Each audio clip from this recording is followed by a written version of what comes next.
Hey, Internet, what's going on? This is the closer, Midnight Range TM, and crew. What's up, everybody?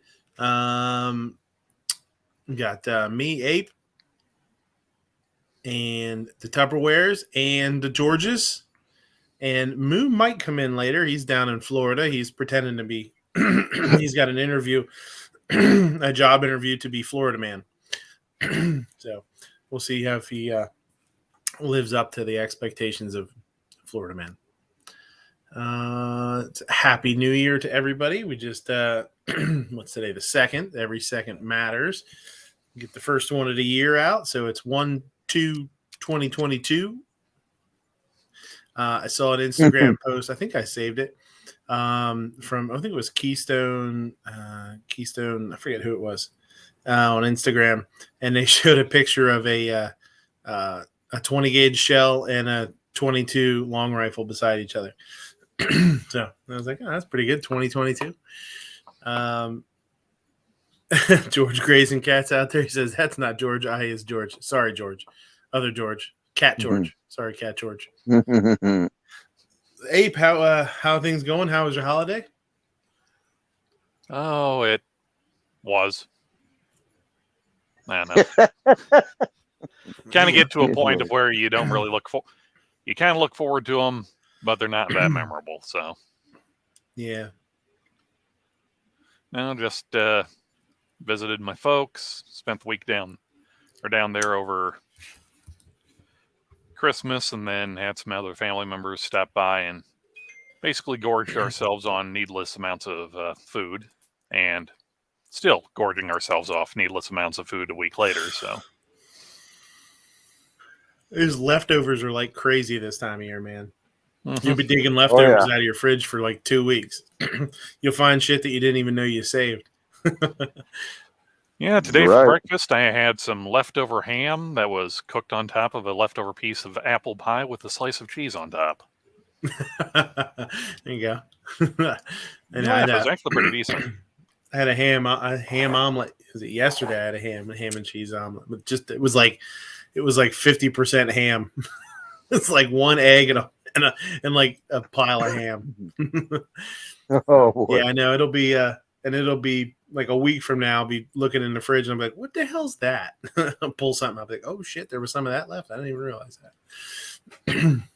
We kept it pretty simple. George, what's going on with you, buddy? Not much. It's enjoying the Sunday. It's kind of busy out there throughout the day, so I took a nap. Cool front came in, so it's great.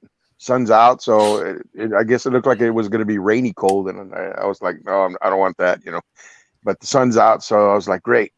It's like in the high 50s or something. So well, that's cool. So yeah, and had to get a new modem because my modem died a couple of days ago.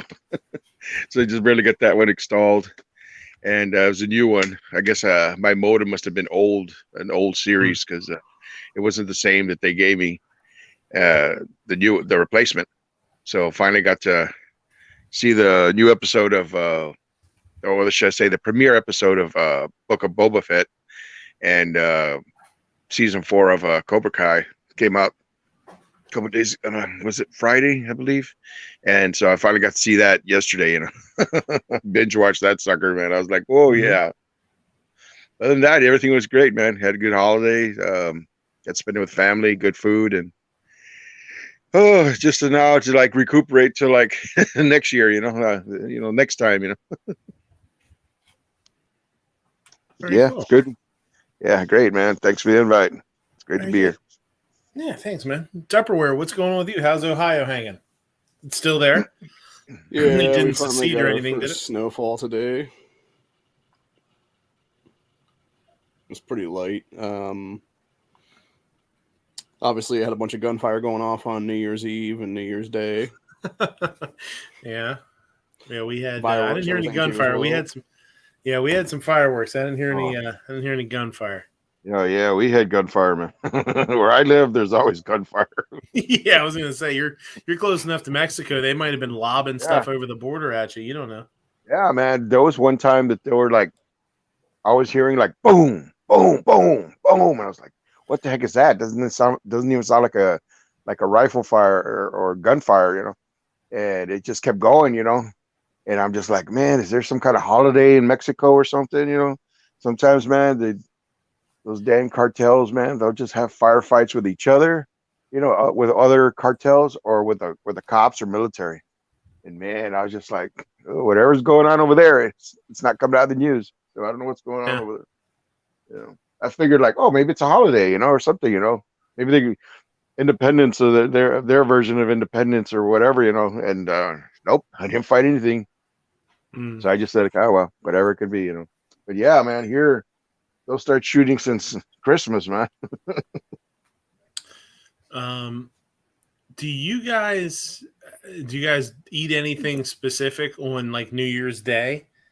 Do you guys have any like and here, in Pennsylvania, and somebody Travis P11 said that they do it out in Nebraska also. They do pork and sauerkraut. They do that in Ohio too? Yeah, it's a Polish thing. Yeah. Yeah, here it's like a German, it's like a Western European kind of thing. Germans, Polish, that kind of thing. I know you see like kielbasa and sauerkraut and stuff like that too, but we've always done pork and sauerkraut. They just do like braised pork and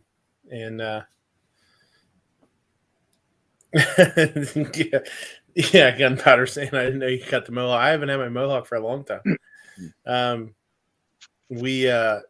Just pork and sauerkraut, mashed potatoes, that kind of thing, something simple. I did a little salad, and then little caprese salad for the wife because she loves caprese, little fresh mozzarella and basil and tomato and stuff like that. But I kept it kind of simple. Even got the little guy to eat a little pork and sauerkraut, little pork and sauerkraut sandwich. So that was cool. He's such a picky eater, so we did a little pork and sauerkraut sandwich for him. That was cool. But here, like around here, that's what you're supposed to do: pork and sauerkraut for good luck. So I didn't know if you guys. How about snacks? Not snacks, but I mean like dessert type. Nothing traditional. No, we did. We just had we had some like brownies and snacks. There's so much candy around this freaking place from Christmas. Like, oh my god, it's horrible. So, like for us, we have we do like in the New Year's, there's people do like hot chocolate, or some kind of a rice. I don't know what they call it, rice type of hot chocolate and stuff. There's like or maybe I should say like oatmeal or something. I can't remember what they call it. But they do the traditional snack is like they get like a flour tortilla, they kind of like fry it, and then they kind of like put they crispy it, and then they put like brown sugar, cinnamon on it and stuff. So it's like basically like a pastry. You're making it kind of like a pastry, and it breaks off, and you crunch it, and you just eating the sugar, the cinnamon and brown sugar and stuff on there, and they call it a buñuelo, and that's usually something like they have like during Christmas and New Year's and stuff like that. It's almost like a dessert. It's like a dessert nacho almost. Mm-hmm. Yeah, it's like a fried tortilla kind of sort of. Yeah, because it's kind of weird. Yeah, because it's great, right? Because you like see them like, oh, this is cool. It's just this was a flour tortilla. It's just been crisp, It's like been kind of like fried crisp, and then they add the spices, the brown sugar and cinnamon and stuff, and you're kind of like, wow, that's pretty cool, This tastes awesome, and you're just like, and it's just like potato chips, you just can't have one, you end up eating more and more and more. Yeah. But usually since the weather has not been that cold, so you kind of like may not have the hot chocolate, something, that kind of stuff. But other than that, I mean, those buñuelos, man, those are awesome, man. Some people, you can buy them at the store now. Some people do them homemade. There's other people that they'll buy them off the grocery store, because they'll sell them, and they're like, oh, great, I don't have to make them. I could just buy them, Yeah. Yeah, that's pretty cool. That would be good. I mean, I've done dessert like fried tortillas as like a dessert nacho kind of thing. You toss them cinnamon and sugar, and they're really good. Yeah, they're great. This year we had one of my brothers had bought donut holes, and from the grocery store, and it was like powdered sugar, some I guess it was like chocolate. I guess it was like cake batter donuts, not like glazed donuts, but the cake donuts, and then they had a little glaze and stuff, and then there was regular glazed donuts holes, and I'm going like, why do they call them donut holes? I mean, they're like balls, should they call them donut balls? That's just hilarious. Patriot says his daughter made a refrigerator pie out of avocados that tastes like key lime pie. That's crazy. That's nuts. Never heard of that. Yeah, it was like guacamole pie, man, because you got limes and avocados. I'd be interested to check that out, man. That's crazy. I've had avocado. I've had avocado ice cream. Avocado ice cream is really good. Oh, really? Wow, never heard of that. Yeah, it was really good. You just puree it up. I mean, there's so much. The avocado has such a natural creaminess, and it's got a lot of natural fat in it that it works really well. I've had a couple of really interesting ice creams over the years. I had a basil ice cream once that was really good. I don't remember where I had that. I don't remember where I had it, but I had a basil ice cream. And lavender. I had a lavender, and some people love or hate lavender, but that one was really interesting. That would have been really cool if they'd have done like a lavender and like a red wine or something, like put a little wine in, like a vanilla red wine and lavender or something, would have been really cool. Yeah. Yeah, so I mean, we kept it pretty simple here. Nothing too crazy. I will say this. I did a thing. And I bought the wife an air fryer for Christmas. Woohoo! Yeah. All right. Who are you and what have you done with the real pancake boy? I know. I picked one up that's now I will say this. What's kind of nice is it's not just an air fryer, it's a pressure cooker too. So it's a pressure cooker, it's a slow cooker, it does a bunch of different stuff. It's one of the Instapots. It's really nice. That's we cool. had we had a slow cooker, like a crock pot kind of thing. We got it when we were married, and 2 years ago, the whole front of it just went out. Like the dial, it was push button. You know what I mean? It's not old school dial; it was push button, and the LCD went out on it, and you just couldn't tell what was going on. You couldn't tell what you had it set on or all that kind of stuff. So I ditched it. So it's kind of nice because I actually used it for the pork and sauerkraut New Year's Day. And then tonight I used the air fryer for the first time. The air fryer feature for little guy wanted some popcorn chicken. Just some frozen popcorn chicken, breaded chicken out of the freezer. And it does a really good job. They got done really fast, which is nice. I think it was like 12 minutes or something like that. So does it have buttons like say onion rings, beep, and it does the setting itself and stuff? I don't know. I tell you the truth, I didn't look. I haven't really looked at the front of it to see what all the buttons say. I just went by.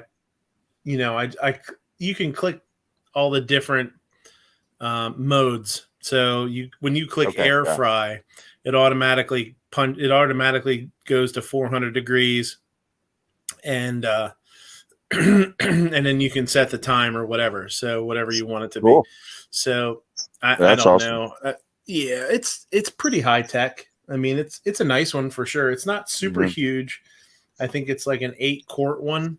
So it's not too monstrous, which is good. I mean, it doesn't need to be huge, but I remember seeing that when they used to come out, they would say like, "Oh, here it is. It's a large deep fryer, or not deep fryer, but Instapot. the air fryer, right? And then next Mhm. thing you know, they start coming out with extra large. It's like, oh my god. Yeah, this one's about as big as I think I would want. I mean, if you're frying something, I mean, it doesn't give you a ton of space to fry, but at the same time, I mean, how much like it already takes up a lot of counter space, you know what I mean? So Yeah. I don't think I'd want it to be bigger. And then you take the, like I said, I don't know how all of them are. I don't know if I don't think they all can pressure cook and stuff. Like this one has the one lid that has the pressure cook that you can lock on, and then you take that off and you can put the turbo air unit fryer on top. lid on. Yeah, exactly. Yeah, So- they sell those lids. They're about the same price as what a regular size Instant Pot would go for.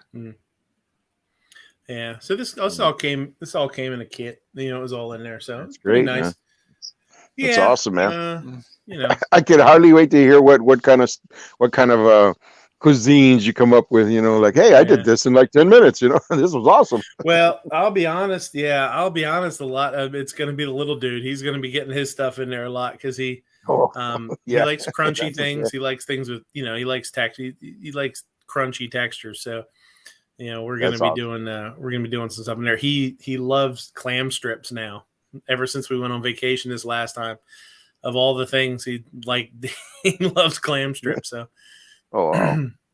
That's cool. I will say that at the very least, if you want to make rice, you have something that'll take a little less time than putting in the pot, letting the water boil for 20 minutes, and stirring it. Yeah, and that's one of the things I noticed too is it has Or settings. yeah, I think it does have rice settings and stuff. So we'll see. I mean, I'm familiar with rice cookers. I've used rice cookers at the restaurant. I used them for years at the last place, and they're great. So yeah, we'll see. We'll see what happens. I've never used the rice setting on mine. I just got a kind of cookbook for Christmas a couple years ago when somebody else bought a new one, so I got the one that I gifted them the Christmas before back. Nope, cup of water for a cup of liquid for every cup of rice, and then just need to set it to where it'll, once it comes up to pressure, it'll cook for 3 minutes, and let it sit for about 10 minutes, and then pop the safety valve. And I think for 4 cups of rice, which is enough for me to eat for a week, it's under a half hour for everything. At first, when you said 4 cups of rice, like, oh my god, that's a lot of rice, buddy. But now I get what you're saying. It's for the whole week. Yeah, that's pretty cool. Yeah, it would be. Yeah, we'll see. I still got to look through the manual a little bit and read some of the other stuff. I don't know. I don't have any lofty goals for it. It's just nice because especially in the summertime and stuff, the wife likes the idea of it because you turn the oven on, it heats the whole damn house up, and it so does. that sucks. yeah. So this worked. When I used it tonight for the first time on the air fry, I was like, that was pretty nice. So, Seven is great when sorry, what it says whenever whenever you use the oven, you're baking or cooking or something. The only time you don't complain when it heats up the whole house is when it's cold outside. You're cold and you're like, that's the only time. Other than that, during the summer, making something to eat, you're like sweating. Like, oh my god, where's the fan?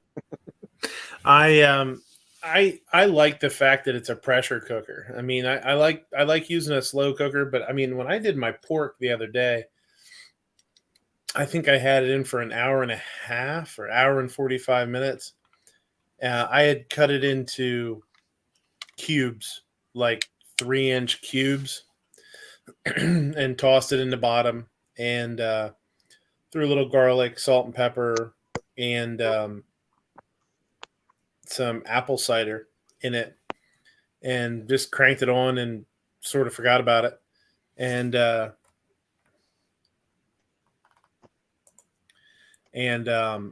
think it was an hour and a half or an hour and 45 minutes, and it was pretty tender. It was pulling apart, so it's pretty nice. It definitely hustled up over the pressure cooker. I mean, that would be like a 3-hour job in a regular slow cooker or something.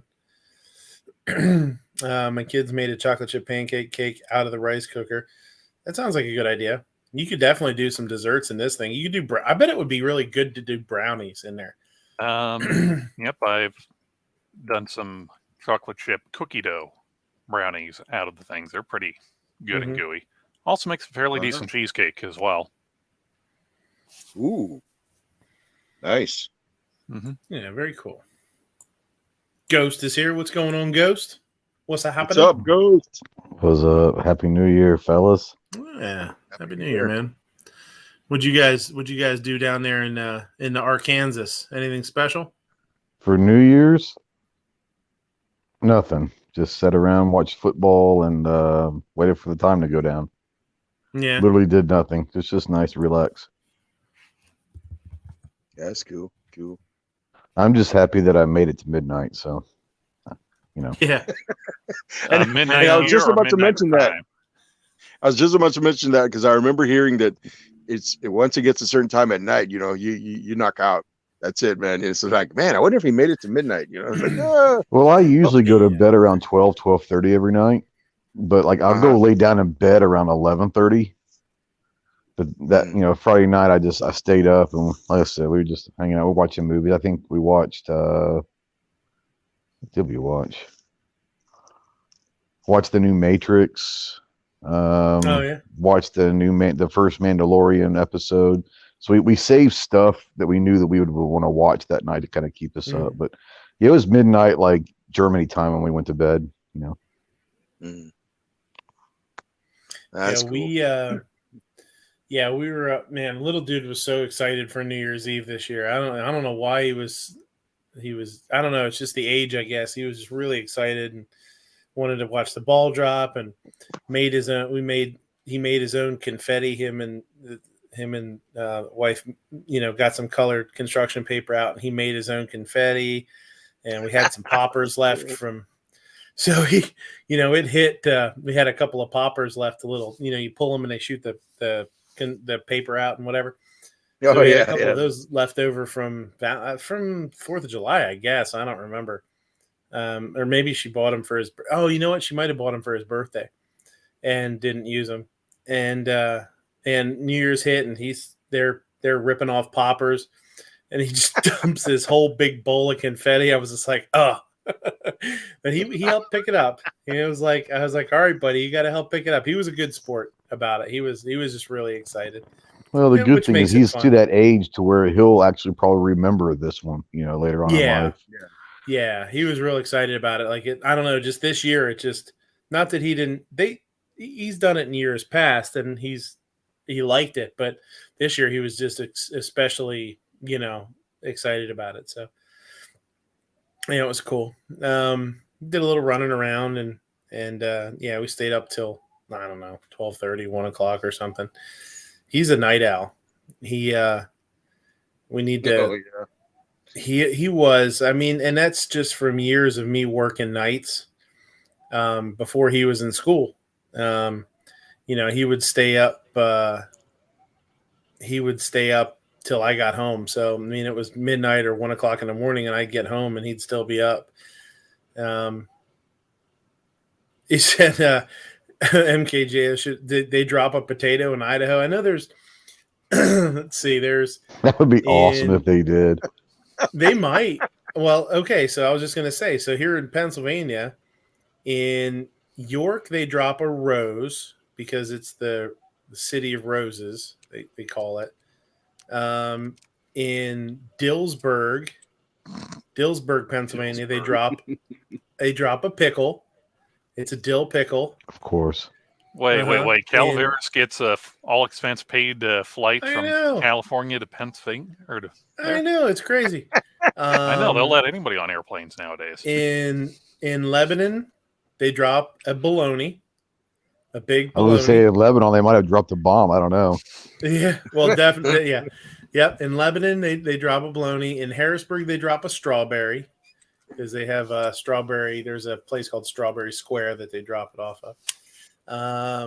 Trying to think what else around here. They drop like Rocky statues in Philly or something. Yeah, probably. Or cheesesteaks. Yeah, dropping cheesesteaks everywhere. Yeah, they probably do drop. They just go up on the rooftop and throw cheesesteaks off the roof at you. Let me know where that is. I want to be on the ground trying to catch all of them that I can.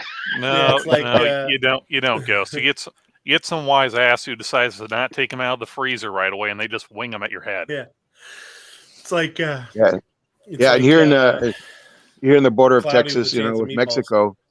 Here in the border of Texas and Mexico, we don't drop a ball or anything, man. The Mexicans, they just fire their guns like it's Iraq, or Afghanistan. You're like, my gosh, man, where the hell am I?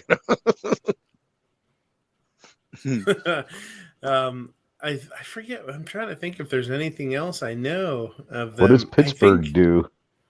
Like steel bolts or something? Yeah, if they Hot drop brass. they just throw an I-beam. Throw an I-beam off the roof. I don't know what Pittsburgh does. I feel like there's somewhere in southeast PA that they do a pretzel, like a big pretzel, because pretzels are real big down there, like Lidditz area and some of the Amish areas. Tell me Hershey has a big old Hershey bar or something. That would be really a Hershey cool. Kiss. My wife just texted me and she's like, nice. Yeah, it's a giant Hershey Kiss. Wow. I don't know how I forgot about that. I don't know why I didn't think of that, but yeah, they drop a big kiss. I don't know. I think that's all I can really think of. I don't know.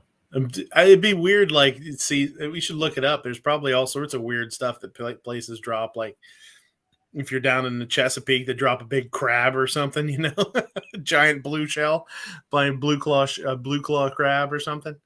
And then there's the ball in New York. Obviously, it's just that's the ball. And I don't know. That's all I can think about. I don't know if anybody else anybody else out there locally, do they do anything? There's so probably let me ask some you weird guys ones. this, because my wife was looking at something, because New Year's is a big holiday in Japan. Christmas is it's Christmas, but New Year's is the big one, right? Well, that's not the same as our New Year. It's not the same time as ours, though, is it? Yes and no. It's like it's like the first 2 weeks of January, right? So they do this whole big. It's a big thing. But she was looking at something the other night, and she was like, "Hey, let me ask you something." I was like, "What?" And she was like looking at weird customs for New Year's, right? And apparently, it's a big deal that like at midnight, people take like a big old pot and like a wood spoon and just start banging their pots out in their front yards at midnight. Have you ever heard of this? No. I'm in Arkansas. I figured if anyone was going to do it, we would do it here. But I'd never even heard of that. But he said apparently it's a big thing. No, I've never I saw heard a commercial of that they did that one time. There was a commercial. I think it's because they dealt with a COVID, and everybody was like, quarantine and stuff, quarantine themselves. And they showed a bunch of people outside, like at a balcony at an apartment complex, and they're like banging on pots, going ding, ding, ding, ding, ding, ding, ding. But I didn't see that as being a New Year's thing. But wow, that's interesting. Yeah, I had never heard of it before. We do fireworks. Like someone in our neighborhood did fireworks at midnight, which was, that's what it is. But I had never heard of the old pots and wood spoon. Paging Dr. Seven Wonders. Dr. Seven Wonders to the information desk, please. All right, so this is kind of funny. So I Googled, I said, weirdest things dropped on New Year's. And fucking Pennsylvania. Oh, okay. So to be fair, she said the guy that was writing this article was from Oregon. So that makes a lot of sense up there with G23 and all them. Yeah. So I found an article. Here, let me. It says. There we go. The 20 wackiest objects dropped on New Year's Eve. Number 1, bologna in Lebanon, PA. See, we knew that one already. Number 2, Plymouth, Wisconsin, a giant cheese, a big cheese. That makes sense. That's kind of like a CEO or a big hunk of cheddar. Big ass cheese, big ass chunk of cheddar, probably. Big old chunk of Gouda. Yeah. Number 3 in Mount Olive, North Carolina, and Dillsburg, Pennsylvania. It's a giant pickle. Louisiana, they drop a gumbo pot, which I don't know. Of course they would. I thought it was gonna be a giant crawdad or something. That's what I would think. You'd think that would be a better way to go. That'd be more fun. In Steelton, PA, they drop a steamroller, which I've never heard. I didn't realize that one. Somebody watched too many Looney Tunes cartoons. Yeah. In Bethlehem, PA, they drop a giant peep. Are you seeing seeing a thing here that like Pennsylvania is big into dropping a giant peep, like one of the chicks? Oh wow. Yeah. Shouldn't that place in North Carolina be dropping giant olives? Yeah, So maybe. they dropping the dude in the peep suit? Yeah. In Port Clinton, Ohio, they drop a walleye fish. In Mechanicsburg, they drop a wrench. I think I did hear that once that they did that. Eastport, Maine, they drop a sardine.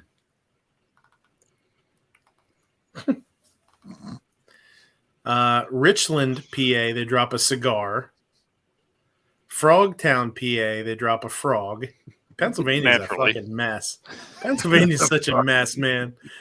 Oh, Pennsylvania is so goofy. It's like 15 to 20 of them are going to be from Pennsylvania. It really is. There's a lot of screwed up people here. Havre de Grace, Maryland is a wooden duck. That's like Maryland is like apparently Pennsylvania light when it comes to dropping weird shit. Raleigh, North Carolina is an acorn. Easton, Maryland is a giant crab. So that makes sense. See, I was right. It should drop a crab. Carlisle, PA, they drop an Indy car. I'm not really sure why. I know they have the Carlisle's huge for like car shows and stuff like that. So that probably is why. Fredericksburg, Virginia, they drop a pear. That's weird. Here you go. Fayetteville, Arkansas. They drop a hog made of lights. Yeah, well, that's where the University of Arkansas is, so that makes sense. Okay. Key West, Florida, that's where Moo's at right now. They drop a giant conch. He probably thought that he probably didn't think that said conch. That's why he's down there. He's like, oh, I'm gonna go ahead and get one of them big old guys. Bartlesville, Oklahoma, they drop an olive. And in Brasstown, North Carolina, they drop a possum. And if it lands on its head, there's 4 more years of good luck. I guess. Only if it's not playing dead. I wonder what town. I wonder what town drops a clown or something. Yeah. It's like It says Pennsylvania is the winner with the most interesting drops around the state. Take a look at this list. Here you go. This is just Pennsylvania. Christ. Pennsylvania's so screwed up, they've got a whole side article about it. Got their own website. With the baloney. The bologna thing made me laugh because I was thinking of like somebody dropping off like a slice of Oscar Mayer bologna. Yeah. It's so small. They whip it out there like a goddamn frisbee. So it says Kennett Square. Kennett Square mushrooms are famous. Pennsylvania's famous for its mushrooms, so they must drop a mushroom there. You're on mushroom old screen. Oh, am I still? Okay, yeah. Hold on a second.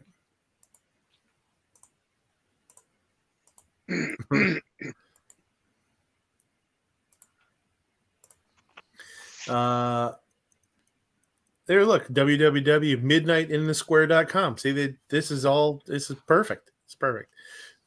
Marshmallow Peeps in the Lehigh. Yeah, Lehigh in Bethlehem, the Hershey Kiss in Hershey, Bologna in Lebanon, Pickle in Dillsburg, Strawberry in Harrisburg. We talked about that. Recycled Ball in Pittsburgh. What the fuck? What? 1,000-pound ball of junk. Yeah, it was there. It was the ball from last few years. That they recycle. Mm-hmm. Yeah, a red rose in Lancaster, a white rose in York, because we talked about that one. A wrench in Mechanicsburg. Jesus, they should drop a. There's a Lampeter, Pennsylvania. They should drop a big sheep in Lampeter. That would be good. What do they drop in Blue Ball? What do they drop in Intercourse? Ooh. Your pants. Usually They drop- paternity seat. Intercourse. I'm gonna let's start a petition that in Intercourse, Pennsylvania, they have to drop a pair of pants. Their pair of Nah, underwear. there you go. giant pair of undies. There is a town about 45 minutes from me called Bald Knob, Arkansas. I don't know what they There want you to go. drop on that one. Man, I'm pretty sure we can find some bald guy who's a total knob. We can throw off the water tower. Toss somebody, right? Yeah. All right. We sorry, So- Phil, but this is for 1 year of good luck. Yes. Ah. So Ape shared me this bad boy, the Smith & Wesson CSX. I know sounds like I know they were talking about it on Gizzard's show. Single action only, 9mm hybrid. I am not hating the look of it. I think it's a. I don't know. I like the look of it. Tell you the truth. Yeah, it looks all right. It doesn't look that bad.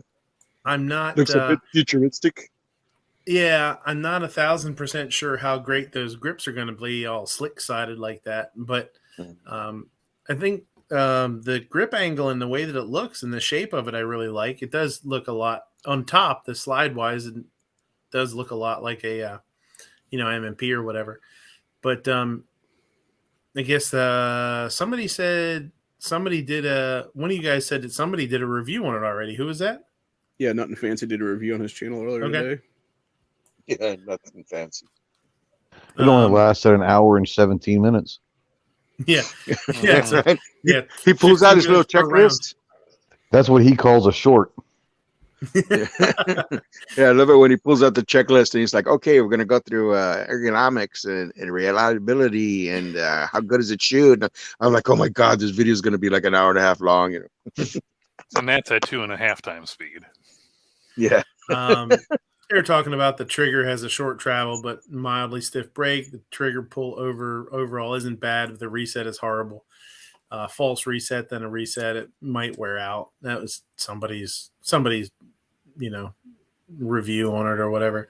10 and 12 round mags.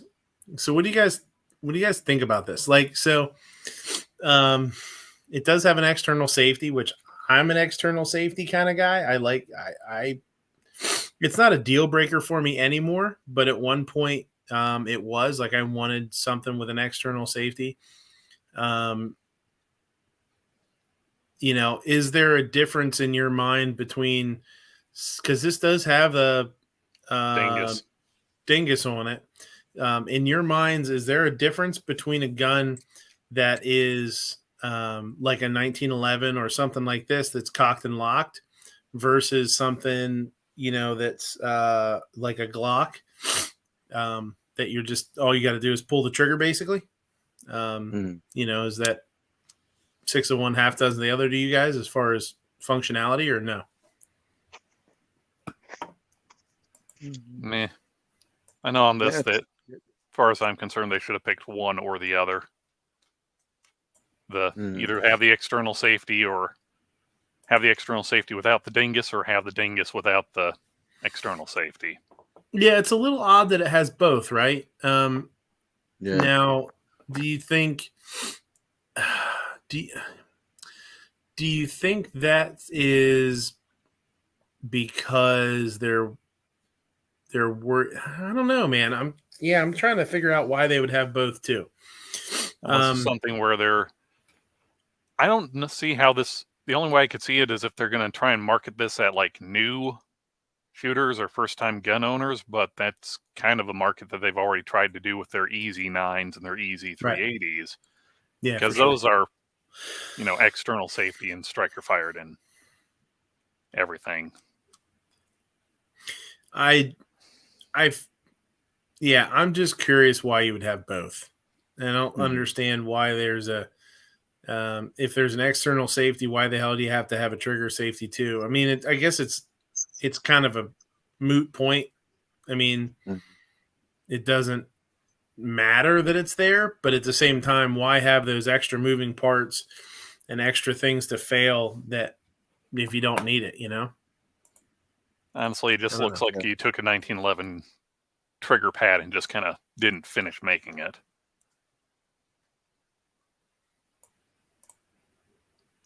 Yeah, I don't know. Seven Wonder says, not a dingus fan. You are a dingus. He's a fan of his own dingus. Yeah. I do like the looks of it, though. And it's 10 or 12 rounds, so it's got a good Dango capacity. HL baby. Yeah. They should have done it like older Smith & Wessons have the safety on the slide.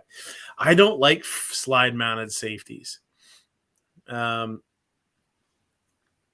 Obnoxious saying, aren't the easy models an external safety because they removed the striker block and that's needed to make them drop safe?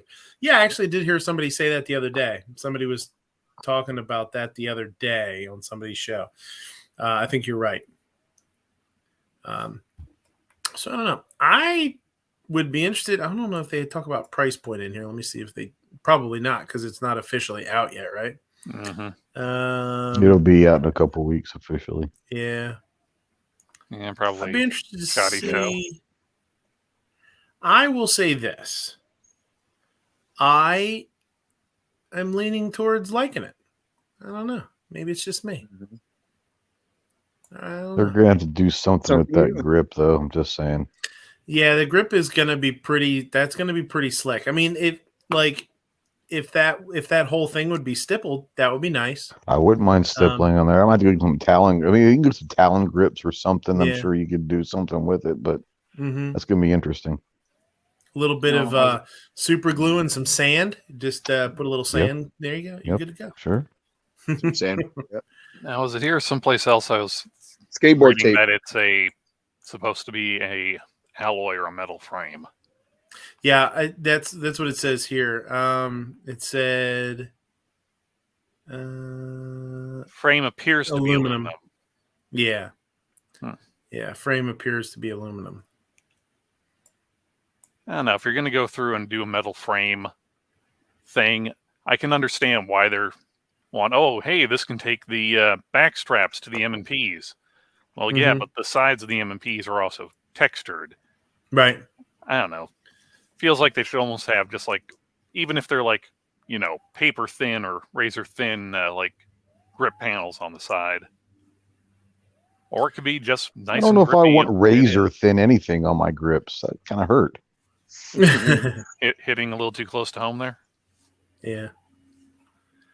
I don't know. I like it. I like the looks of it for sure. I it's growing on me as I like it, as I'm looking at it. I wonder what it's going to weigh. If it's going to have the aluminum frame, that's kind of surprising that it has an aluminum frame too. You'd think they'd do a polymer frame to lighten it up a little bit, especially since it's a 10 or 12 round mag and a like a small, like a micro 9. I guess they're calling it a micro 9, right? And I'm wondering if, or thinking about it, didn't like SIG or somebody else come out with like aluminum frame modules or something. Wonder if they're trying to go after that market or if they're trying to go after like the Kimber Micro 9 or the SIG metal frame Micro 9 market. I guess they all probably go after the Kimber Micro 9 or something. I guess they all are aluminum framed or metal framed. I guess most of those micros are, except for like the Keltex and that kind of stuff. Now that I think about it, like the Kimber is a metal frame. Like when you look into the SIGs, the SIG is a metal frame. The 365 is a metal frame, right? Or no? No. Is that a polymer frame? That's polymer. It's polymer, but someone's come out with aftermarket metal, and I think SIG might be doing something like that as like, their $1,000 special edition or high-end model with the alloy frame. Yeah. Patriot says, does it have an external hammer? Yeah, it's got an external hammer. It looks kind of Smith and Wesson M&P / Sigma.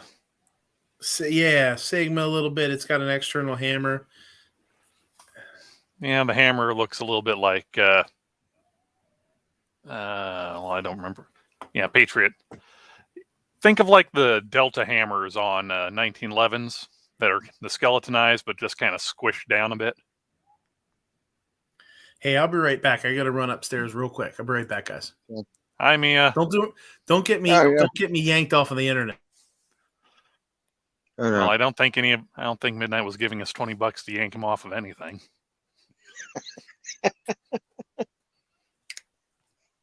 Trigger looks really weird on that pistol.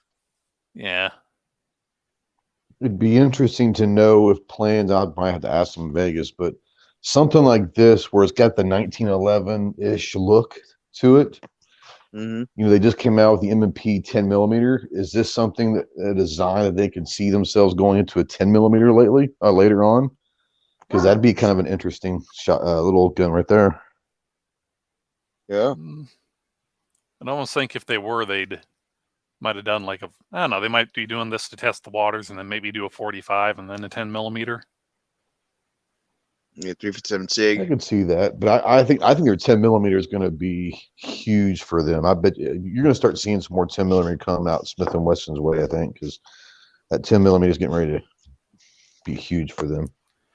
I'm actually surprised that since they have like their E series and their Performance Pro series 1911s that we haven't seen them do a 10 millimeter in that before they did the M&Ps. Mr. Knives is asking when is SHOT Show. Isn't SHOT Show around like the 20th or something?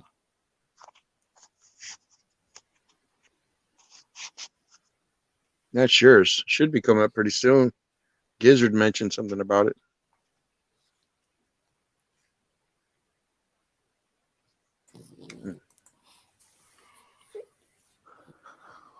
Yeah, it's the 18th to the 21st. Sorry, I was talking. I was on mute. Yeah, it's the 18th to the 21st, and I'll actually be landing the 15th. Look who's there! Oh snap!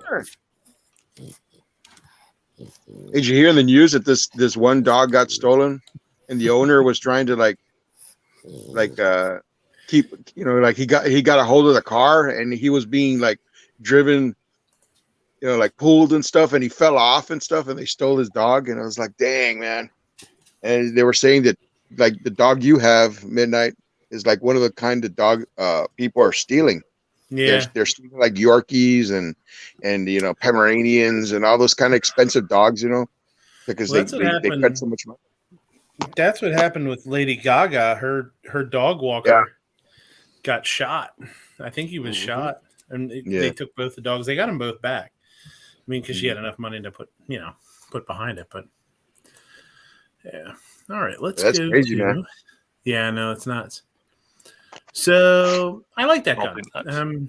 I mean, depending on what the sticker price is, that'd be cool to add that to the list of maybes for a new carry gun. Yeah, looks kind of cool. Go figure on this one. This one doesn't surprise me at all. The ATF sent warning letters to solvent trap customers. And this is from Mr. Guns and Gear's Twitterification. Twatter. Yeah. It says the Bureau of Alcohol, Tobacco, and Firearms and Explosives is responsible for enforcing legal federal firearms laws. The ATF has received information that you have acquired or have attempted to acquire one or more silencer kits / silencers or silencer parts from Diversified Machine, which have been determined to be silencers, none of which are registered to you in the National Firearms Registration and Transfer Record. As required by the NFA, this letter officially notifies you that it is a felony violation of federal law to possess a silencer that is not registered to you, and that any silencer devices that are unlawfully possessed are subject to seizure and forfeiture by the federal government. Possession of any of the unregistered silencer devices could result in prosecution for criminal violations. Any device, it says what a silencer is. Immediately contact your local ATF office at within 30 days of receipt of this letter to coordinate the abandonment of any silencers. Huh. Well, there you go. December 8th, 21. I don't know why he seems to be upset about it. It's not like the people that did this were not knowing what they were doing. I mean, let's be honest. You can say what you want about the ATF, but you know what you're doing when you're buying these things. So don't act like you're surprised or upset. You're skirting a fine line for sure. Yeah, don't you remember Midnight? You did a show a while back. Oh man, about a year or so. It was about some guy that bought speakers or something, and they turned out that he was not, or no. It was some kind of filter, and I couldn't remember if it was for his boat or something like that. But they turned out that it was actually like silencers, or something.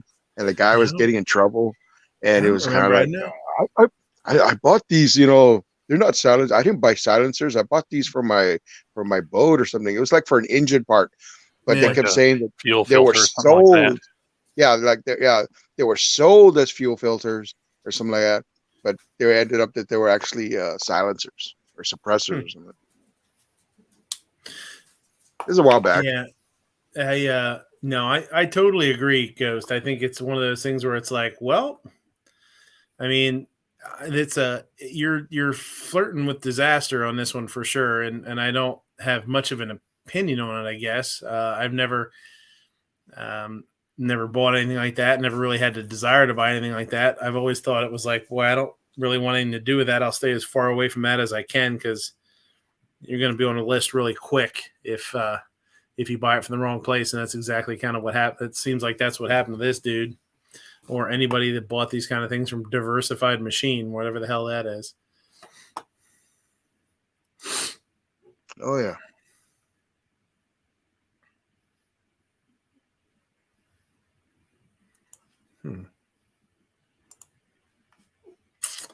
John's Life, what's going on, buddy?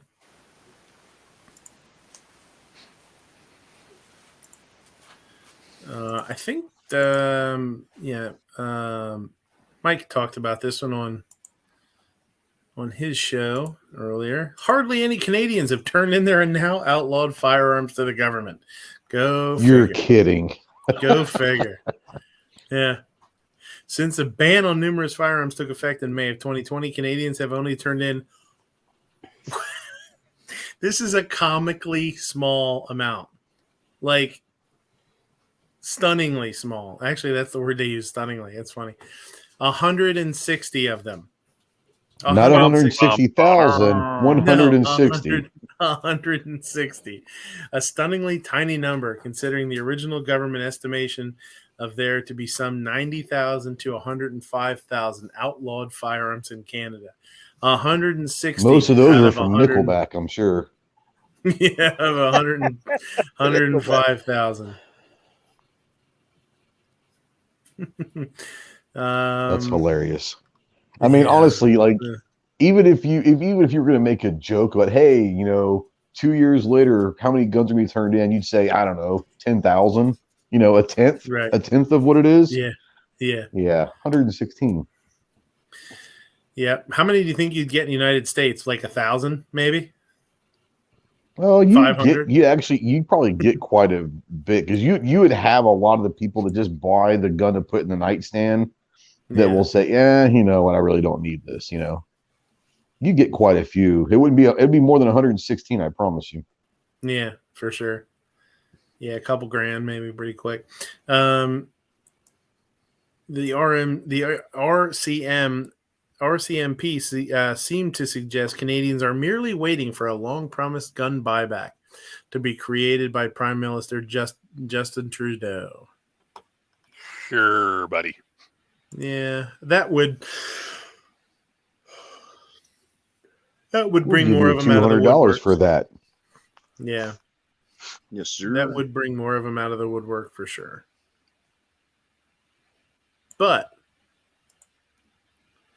even with a gun buyback, hold on, let me find the article. What's funny is that they didn't make up the lie, like, yes, it was 160,000 that law-abiding citizens turned in their guns, so we're expecting more, something like that, to kind of like trick the citizens to like turn them in, and stuff. Oh man, where is that damn article? Well, I had one. Shit. Is this it? 75 guns turned in at Wakefield gun buyback honoring. There was. No, this wasn't it. Shoot. There was a gun buyback somewhere. Shit, I thought this was the article, and it's not. This is another gun buyback. There was a gun buyback, and it was like, I forget how many guns, 50 or 75 of them or something. 8 of them were BB guns. That's awesome. Yeah. Yeah, it was like 25% of them or something were actually BB guns. Yeah, this is just another. I had an article about a dude that lied on a 4473. Oh, naughty. That's not good. That's not good. Yeah. Yeah. Benton man charged after felony after lying on a firearms application. Francisco Charles Avila, 30, checked no to a question in regards to being convicted of a crime with a maximum sentence of more than 1 year. He appealed the charge, but it was upheld. He was released from custody, posted a $5,000 bond. I forget what it said. There was another article on it. I forget what it said he could get, like 10 years or something. It's a lot. It's a lot of time, man. It's fucking great. It's a crazy amount of time. Or did you hear that one story about that one truck driver that caused an accident or something, and they sentenced him to like 110 years or something? Yep. Like, whoa. I was like, dang. They commuted his Now it's sentence 10. to 10. Yeah. Yeah, And that's I was good. seeing something that one of the family members of the victim of the crash was ranting about the sentence getting reduced. But it's like, dude, person's dead. This person rotting away for the next century, and 10% is not going to do anything. Yeah, that's a tough one. I don't know, man. I feel like 110 years is obviously, too much, but it seems like too much. But I don't know, I've heard some people argue it on both sides of it, and it's a tough argument. Yeah. It sounds bad. From the outside looking in, 110 years seems excessive. Mm-hmm. But if I was a family member who this guy took away with a family member, I'd want him to be in there for 600 years. Like, there would be no, it's a different depending on what side you're coming from. If you're just from a casual passerby, 110 years, wow, that seems odd. But I'm telling you, if I was that family member that lost a family member because of this guy, and they don't have a death penalty, then I want that dude to rot, Yeah. Well, ironically enough, with Colorado, it was Jared Polis after he took office, got rid of the death penalty there. And he was also the one that commuted the sentence too as well. Well, yeah, I've heard it both sides. I've heard everybody, I've heard people say, he was responsible for the truck, and, it's his responsibility and he knew that he was having issues with the brakes. And and then I hear, I've heard some people say that, it's more the company's responsibility, and, he should have some blame, but not nearly the amount of blame that, that they were putting on him. Oh, the company's going to get sued in civil court. Trust me. Yeah. With stuff like this, it's not, here's the smoking gun, or here's the quick fix, single thing that caused all this. It's several things happening in a particular sequence at a particular order to mesh together to make this, or what happened. So it's, I don't know, I guess it all depends on where the mob wants to lay the blame. Yeah, for sure. And that's what I mean. Like, I tend to be, you guys know me, I tend to be a little wishy-washy. I go back and forth on a lot of stuff. And this was one that I've gone back and forth on a couple times. And I don't know. I don't know where I stand. That's a tough one. And here's another one that's interesting. I don't know if you guys have seen the video. from this LA shooting. Have you guys seen the this Burlington one? Coat Factory or whatever? Yeah. Is that what it was? I don't know that it was Burlington, but it was a dressing room. I've seen like things mentioned about it. I haven't watched any of it just because there's enough depressing shit going on. Yeah. So saw the video yesterday or the day before it was released, and this dude, you can see him here in the back there. He came into a department store or a mall or something. I guess it was a department store, and went bananas. And he had like a bike lock and was busting people up with a bike lock. So they called the cops, and the cops showed up. And I don't know if there's a video here or not. These are all stills. And what happened was, and the video that I watched, I don't know if we'll have it here or not. The video that I watched, it was there was a few cops and ahead of one police officer, and the one police officer that actually did the shooting had an AR, and he took the lead. He actually sort of his own accord, sort of pulled the other guys back and said, "Let me go. I've got a rifle. I've got the rifle." So he took the lead. He took point, I guess you would call it. And when he came up to this scene, this is from his body cam. This woman has been assaulted.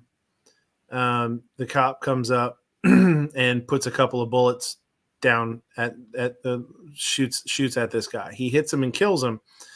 But he also killed a 14-year-old girl that was in a dressing room behind him. So one thing I don't know is I don't know if the bullet that killed her was through him or if it was a shot that missed. And I'm scanning this to see if they say that really quick, because I wasn't sure about that. And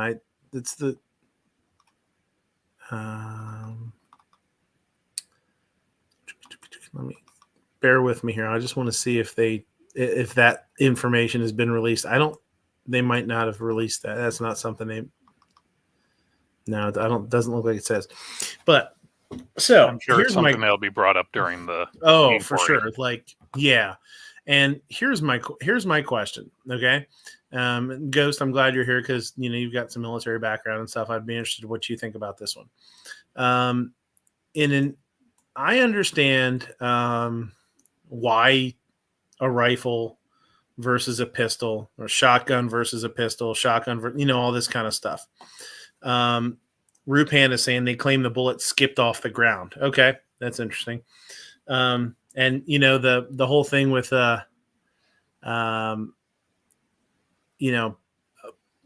pistols put holes in people, rifles put holes through people, shotguns blow chunks of shit off of people. MKJO said one story said the bullet went through and skipped off the ground. So, bullets do weird things. Sure, for once sure. They hit people or hit objects. So, in an instance like that, close quarters, in a department store or in some kind of building, I mean, you guys in the military use rifles for that all the time, but you're way less worried about collateral damage than somebody like this. Do you think using a rifle in here is a good move? Do you think it's smart to use a rifle in that situation where it's a police officer in a department store? Yeah, because I don't. I'm torn. I would think that they might want to go like a PCC, like a 9mm. The only reason why I say that is if I had to assume, and I don't know the facts about this, but if there's one side of this. Let's play devil's advocate. There's one side of this that says if you're in a department store and you're in that situation, you want to be as accurate as you can. Correct? Right. So the odds of you being a little bit more accurate, probably with an AR with a red dot or some kind of optic to make sure that you're going to hit your target instead of a decently long shot with a pistol or a shotgun, which could have a greater chance of missing, I could see where the argument would be of using the rifle, assuming that it has an optic on it. Now, as far as a 5.56, hello, I'm Captain Stacy Spell, commanding officer of. I don't know about that.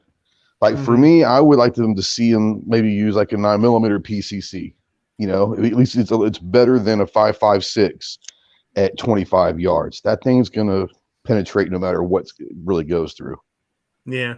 So I don't like the idea of the caliber. I like the idea of, in that situation, if you're going to take a shot in a department store, you want to make sure that you're going to have the greatest opportunity of hitting your target. And the rifle, assuming it has an optic on it, does give you the best chance of hitting your target. Now, the caliber, that's a whole different debate. That's just my 2 cents. Yeah, I kind of feel the same way. When I saw what happened, and I didn't know how the girl got shot. Like I didn't know if it was a missed, if he missed his target, or if the bullet went through that guy and then into the dressing room that the little girl was in. 14 years old. I would say little girl, but the 14-year-old girl was in. You know, I'm not 100% sure which happened. This is some of the video. I don't know what we're gonna see here. So if we start here, here's what I saw. I don't know if you guys will have audio or not. Now, tell me if you hear this audio. Yeah, we hear it. Yeah. You do? Okay. Yep. So he's going to grab his rifle with an optic. Okay, so there is an optic on there.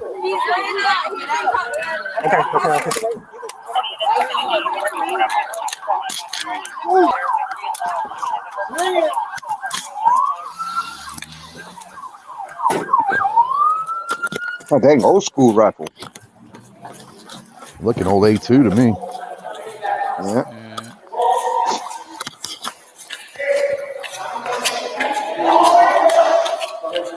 I don't like the fact that he's just now deciding to put the he's just now, as he's moving with the magazine and the bolt forward, deciding to sling it. I think that should have been done first. That's just me though. Yeah. Can we hold it against the guy that he's left-handed? I think we can, right? I think G-Wibs would, so yeah. I mean, No, Yankee would. I mean, this guy's a cop, so Yankee's gonna think he's wrong no matter what. But I mean, he's left-handed, so I don't know if he should even really be able to use a rifle. I don't know. That's maybe we'll swing back around on that one, maybe.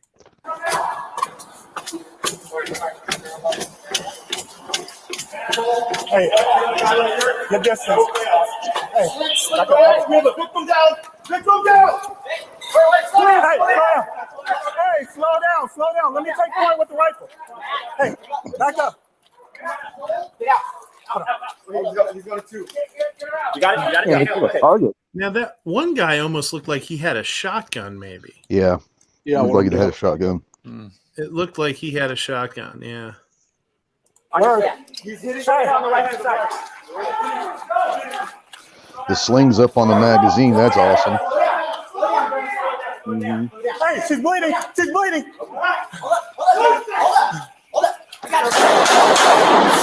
Oh, hell no. No.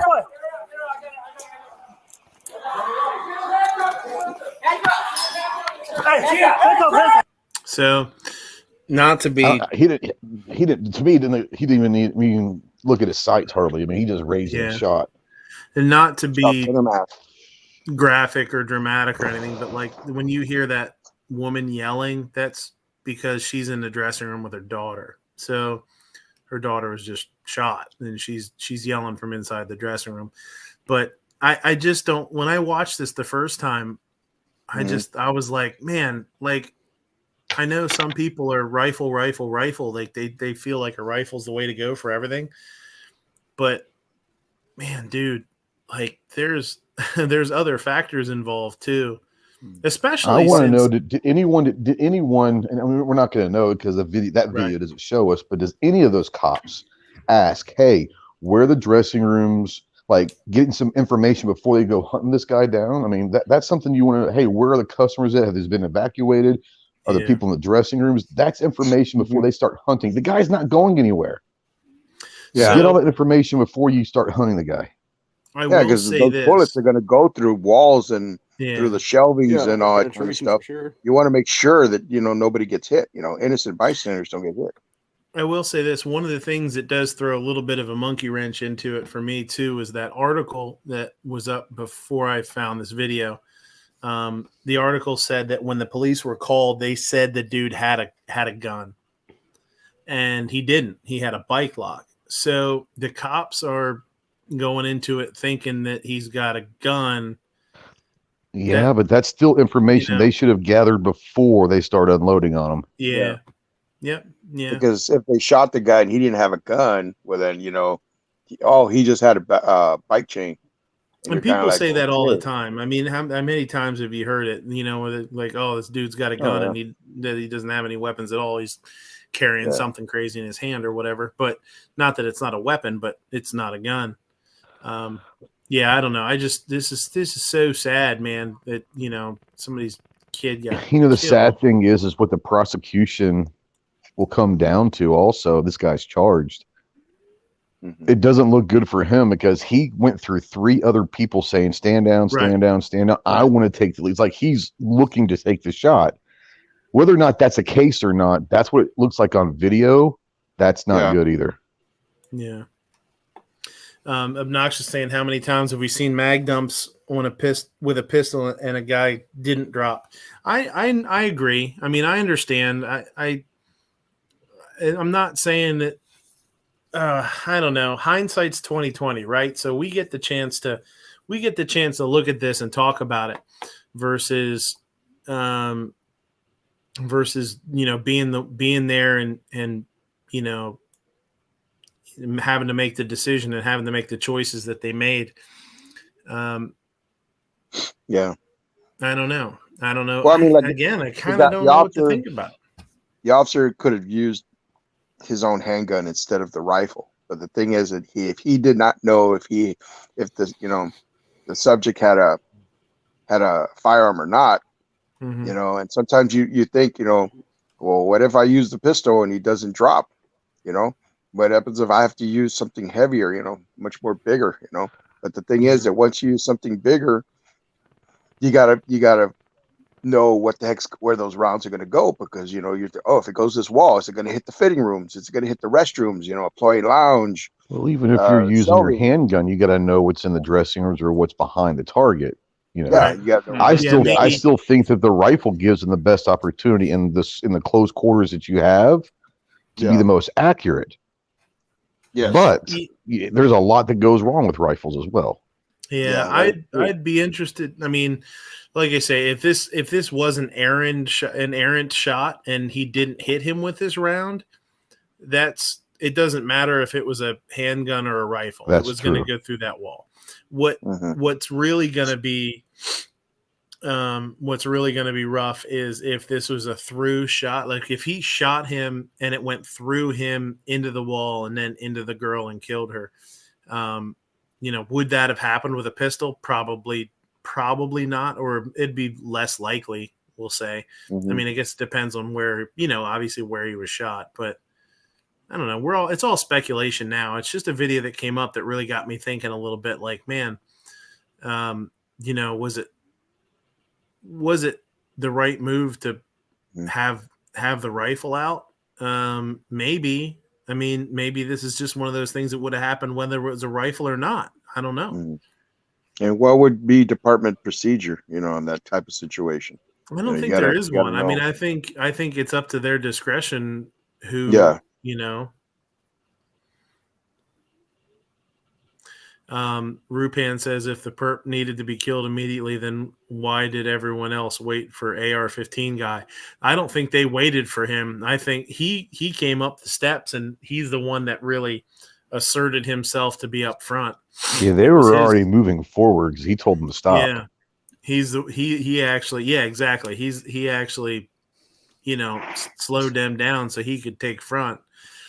And if he hadn't done that, I mean, like I say, hindsight's 20/20. I mean, I don't want to blame the guy, but at the same time, it's like you can learn from these things too, and they should. Mhm. Like, I mean, a little girl's dead because this dude put a round in through a dressing room.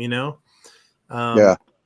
And it could have been, if it was an office building, it could have been somebody in a cubicle, crouched down behind a cubicle, that got shot. You know what I mean? So,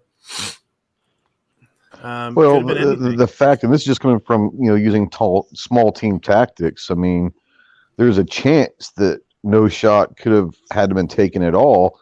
Instead of all 3 or 4 of those guys going down a single file line, why couldn't they have spread out and kind of surrounded the guy and got him to stop without having to shoot him at all? Then he's arrested and all that. I mean, there's, like you said, it's hindsight's 2020. I know you could do a lot of stuff, but it's one of those things where, to me, it looks like they weren't prepared / trained for this situation.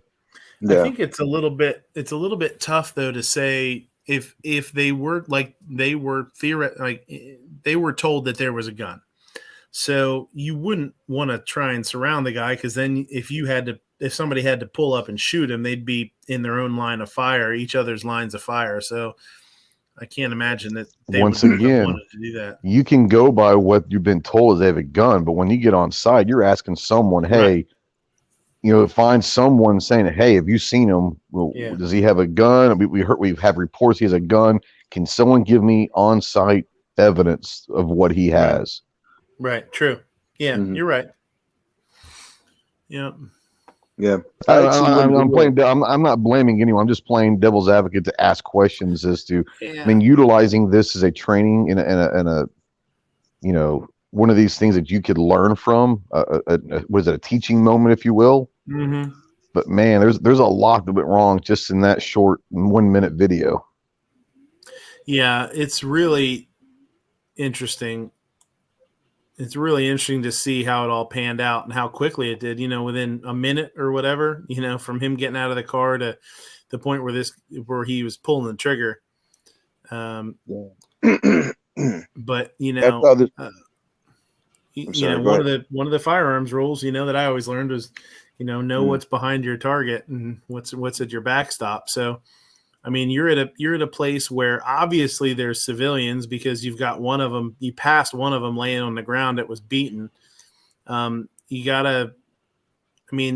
Training has to, in my mind, tell you that, like, hey, there could be other people running around here, and he wasn't an imminent threat to them, as far as they knew. I mean, they said he might have a gun. Like we said, I think what you're saying is really spot on, where it's like you need to assess what's going on before you take it to the next level, right? Yeah. Obnoxious is out there saying that eyewitness testimony is crap. I don't think that's the case at all. You have a police force showing up on site. Okay, if you don't trust the eyewitnesses to say he didn't shoot anyone, he beat that person with a bicycle chain. If you don't trust that, then do your own due diligence and try to find a guy. Don't just take the shot without finding out what he has in his hand. I mean, I get the fact that you're saying he's a threat to other people to kill. I understand that, but we're talking about using excessive force without knowing the facts, at least to what I'm going with this video. I don't know what happened before. Maybe they did know, but obviously nothing was done for this particular person. Walked up from his vehicle, up the escalator, into there, stopped 3 other police officers and said, I got this, saw the guy, and shot 3 rounds. Mm-hmm. From what I saw, that guy that pulled the trigger had no idea what he was walking into, and that's a mistake. Yeah. From my understanding of the whole situation, I'm pretty sure that it came out that the guy that was killed actually did have interactions with the cops before this and was like a known criminal, I guess. Okay. Uh-huh. But just because you might have had interactions with this guy doesn't mean that at that specific time. And I'm not saying the shot shouldn't have been taken. I'm just saying there was a lot of things that led up to those 3 shots being taken that I'm not seeing in video.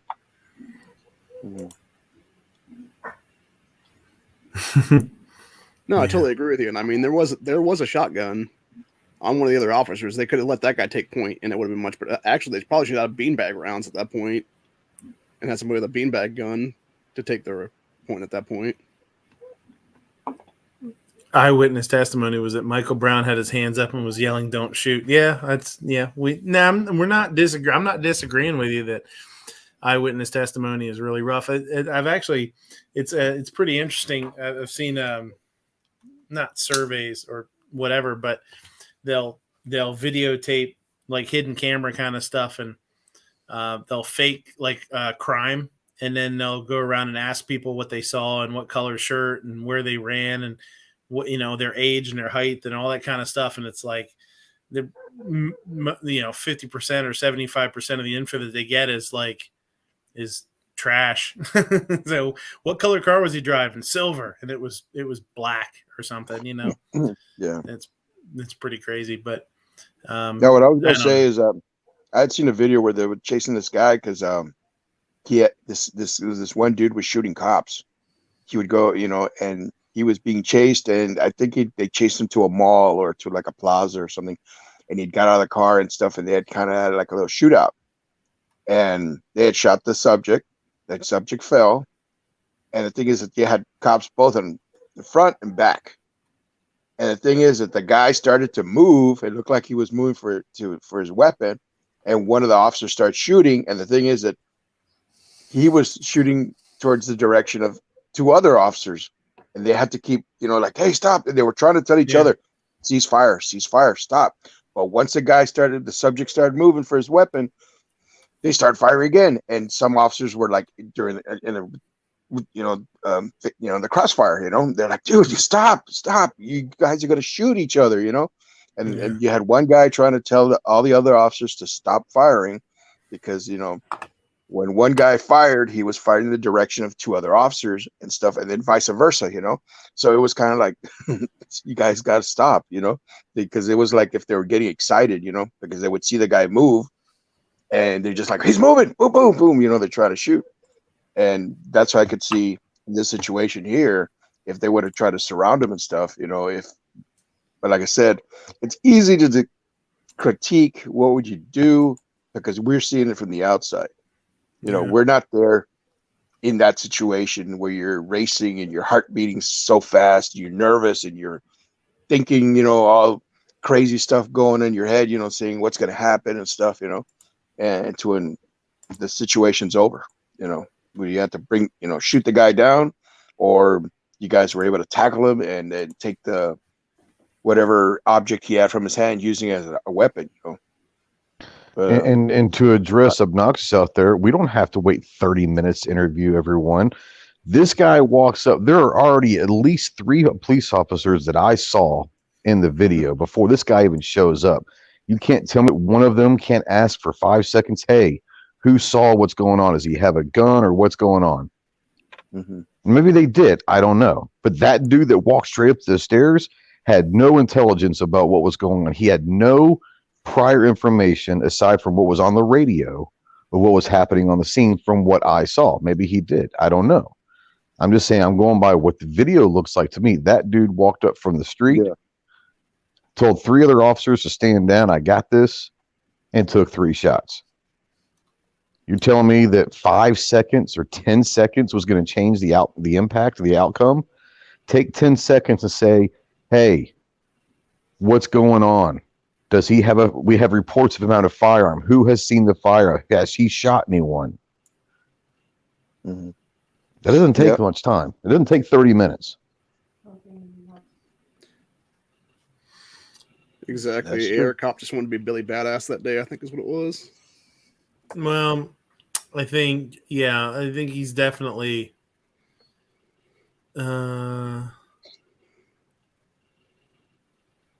he says, from the comfort of my chair, I could tell right away that Kim Potter pulled her gun instead of a taser, but I also wasn't there when a guy with a felony warrant tried to drive off on me. Yeah.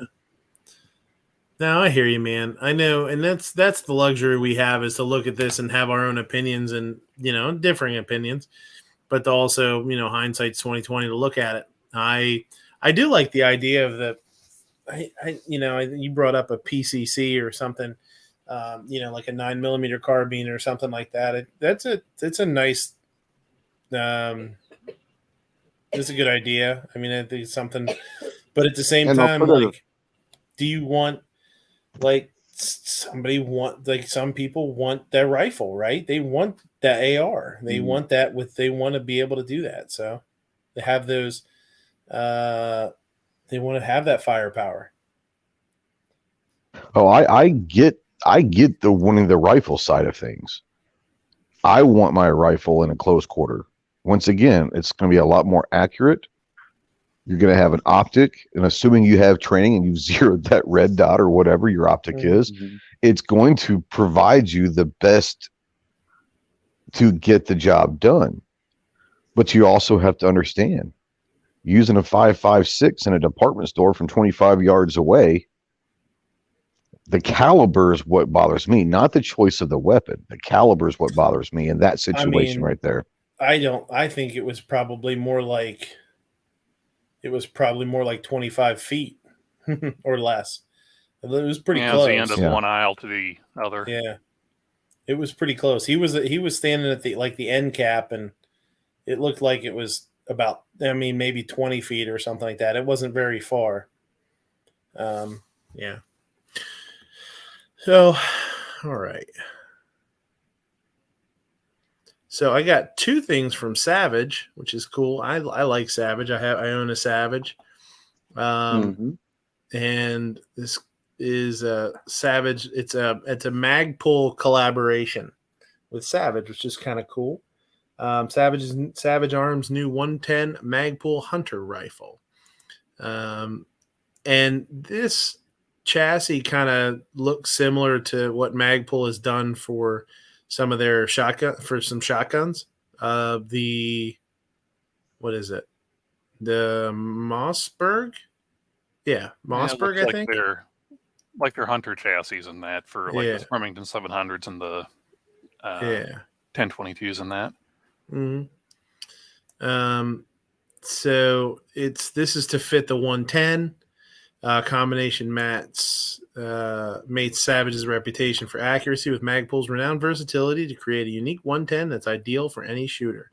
I don't know what I'd be interested in with this. If this will fit any 110?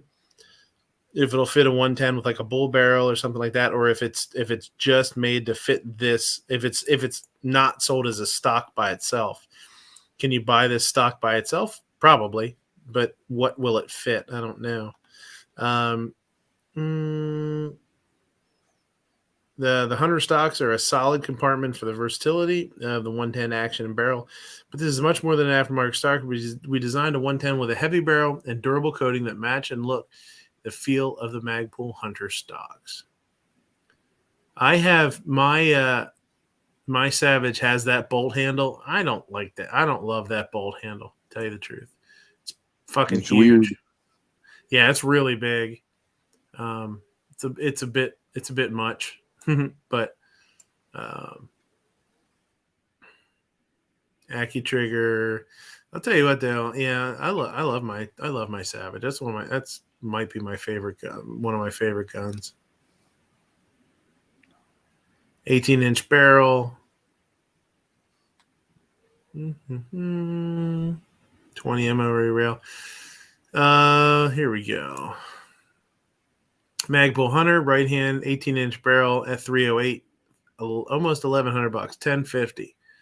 6.5 Creed, $1,050 for all of them. 6.5 Creed with an 18-inch barrel, 308 with an 8. Oh, there's a lefties. Weird left-handers. We don't. Ugh. Ooh, left-handers. Gross. Japan, no left hand. That's right. And then Savage announces its first compact pistol in almost a century. A new Stance 9mm micro compact. Savage Arms is pleased to announce a new EDC handgun, the Stance. The micro compact 9 marks Savage's return to concealed carry and self-defense, and will be the first of a complete family of handguns built to the demanding standards of accuracy and reliability that have come to define Savage Arms. Since Savage was sold in July of 2019, Savage Arms would be stated that would be a complete firearms company. Today, Savage is proud to announce, Kamala Harris, but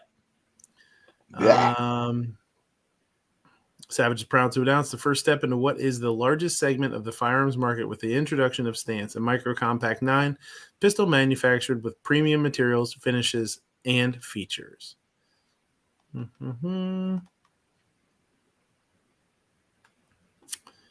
It's okay, so I'm not sure why. Okay, it's not as bad as Grip Zone. Kind of an XD looking gun.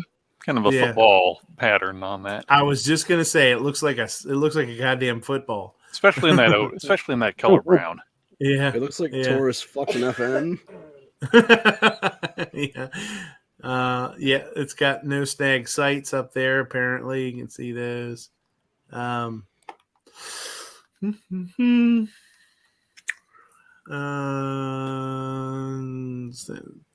interchangeable back straps, 18-degree grip angle. Is that the same grip angle as a Glock? I don't remember what Glock's is. It sounds familiar.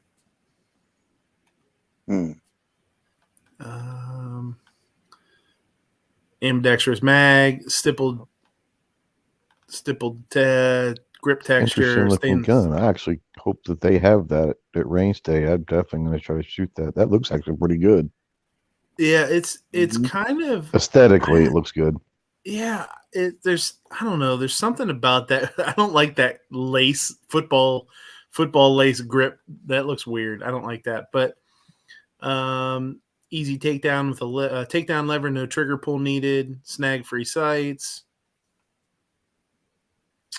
Magazine capacity options ranging from 7, 8, or 10 round mags available. Package option include a Viridian E-Series red laser. Does it say it has night sights? It doesn't say anything about them being night sights, but they look like night sights. That front sight does for sure. The back probably looks like green in the front and white in the back.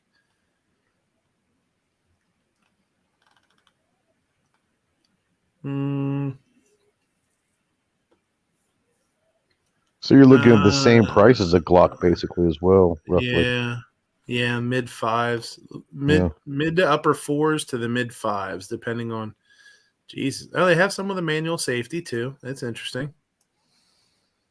Yeah, a lot of different configurations. I'm thinking some are with and without night sights because you see some of them end in NS. Oh yeah, there you go, NS. Yep. So let's say you're gonna get a. Yeah, there's 2 different prices. Well, that's weird. LZ. Wonder what laser. Yeah, but it's only 11, like a couple bucks more than night sights. Night sights. Well, that's weird. But the night sights are also what, $50 more than. Regular. Oh, I guess that's without night sights then, probably. So they probably save a little bit of that. So it's probably like if you get this one in $479, and then if you get it with a laser, it's $561, I guess.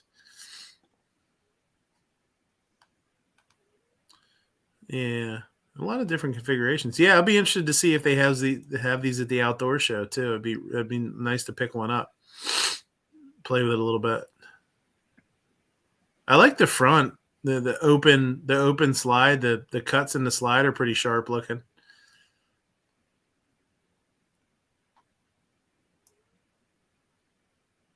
No dingus.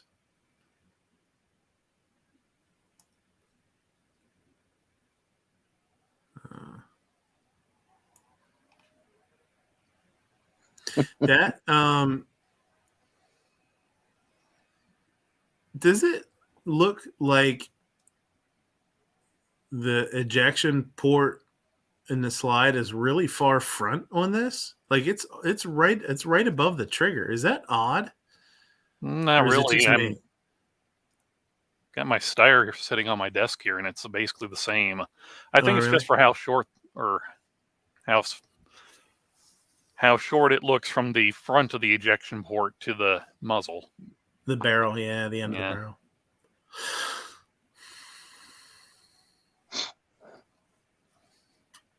This one is serial number AA00031.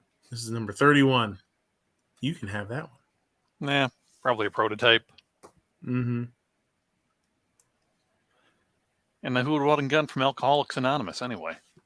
I'm surprised they don't have the weight on. They don't say how much it weighs. Interesting Well, to they see, can't 'cause tell you everything, otherwise you won't be surprised when you buy it. I suppose.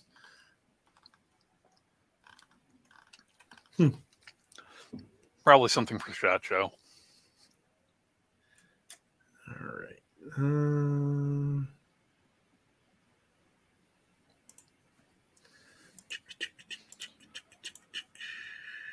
One more here.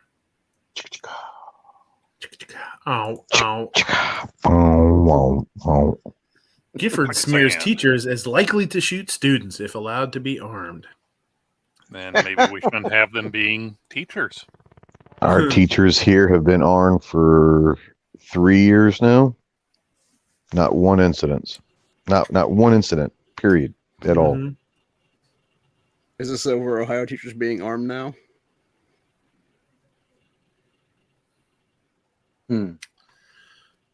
There is no evidence that arming teachers makes our students safer, but there are almost 100 incidents where a gun was misused on a school campus in the last few years. She says. Evidence. Valuable evidence. Valuable evidence. Yeah, where the evidence? Put in the car.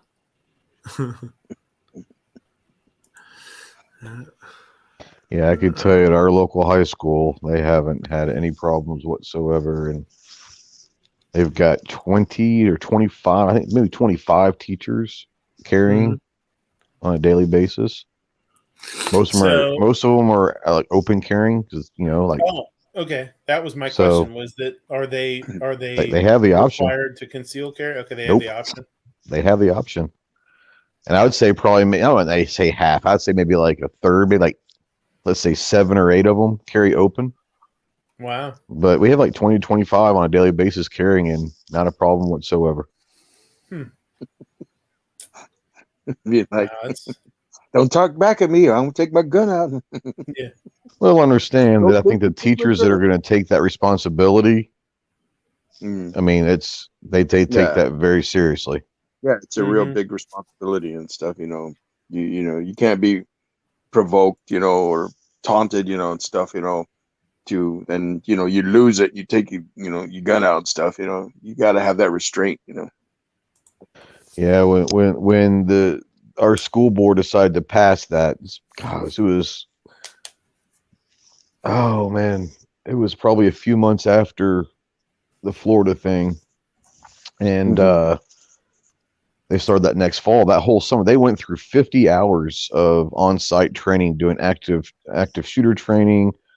They brought in the state police, sheriff's department, and all that.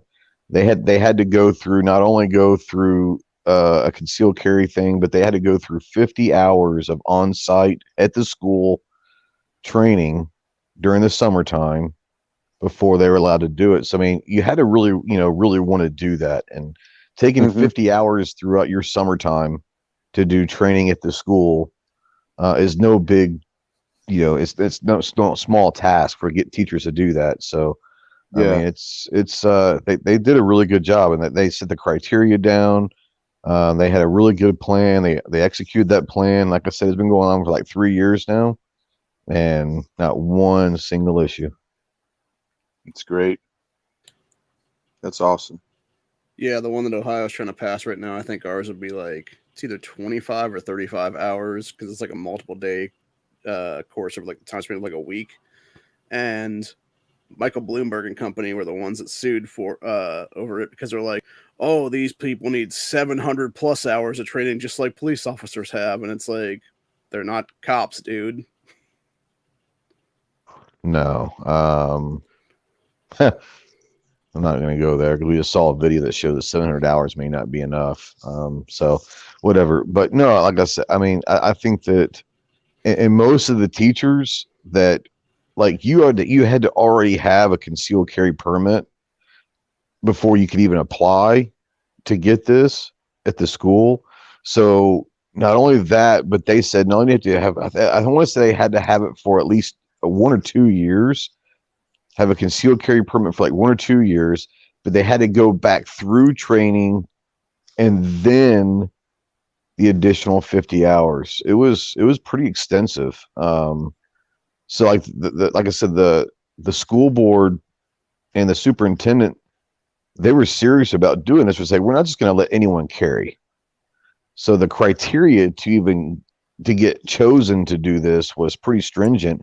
And then on top of that, you had the extra training. So the people that got chosen to do it and they're actually are doing it now really had to like, and I worked with several of them at the range. Like they call and say, hey, so I worked with them on all that.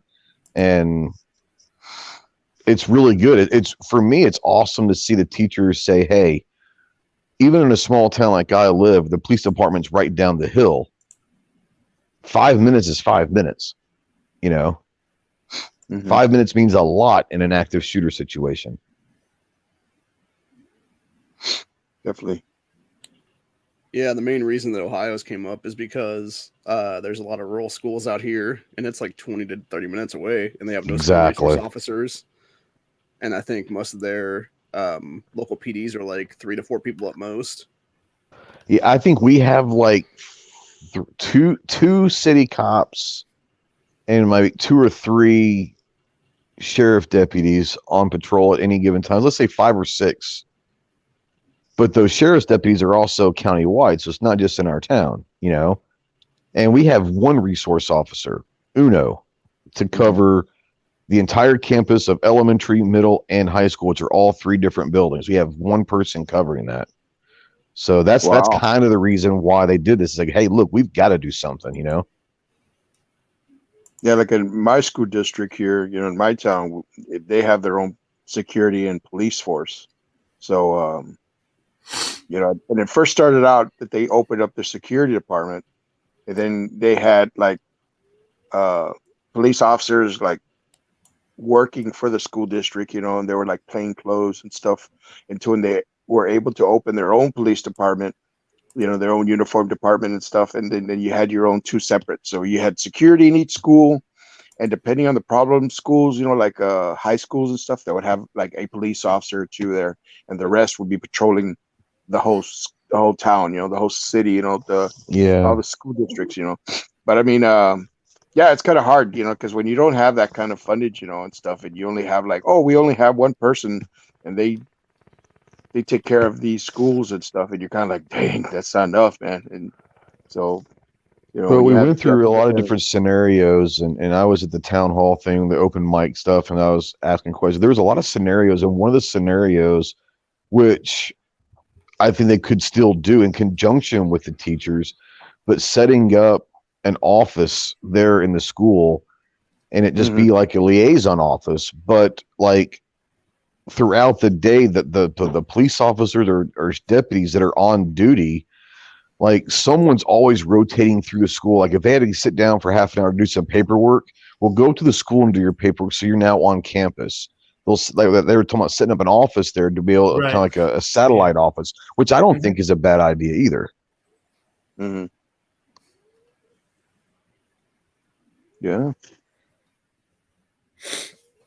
So Ape found same video. I just kind of fast forwarding through it to see what I found it. All that is. So yeah, basically these are the 4 other responding officers in that, I don't know if you want to call it like a contact group or that, from them getting out of their vehicles and getting ready to the events unfolding. So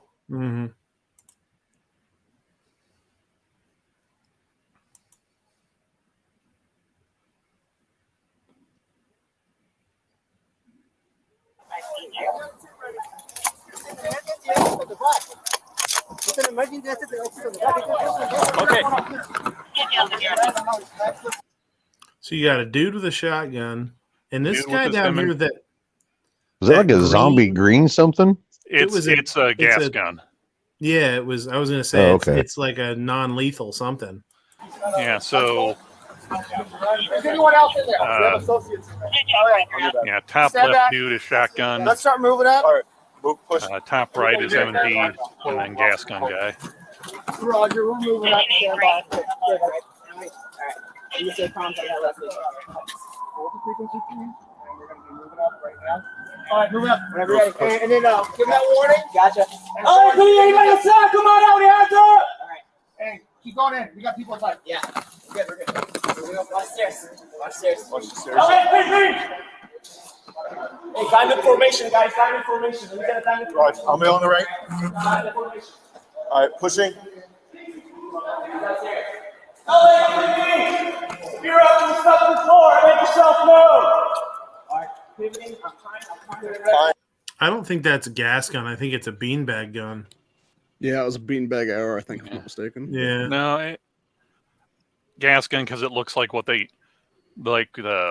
model Smith & Wesson used to make for tear gas because you can see the hammer. But yeah, it's a 40 millimeter launcher, I guess. Oh, okay. Oh.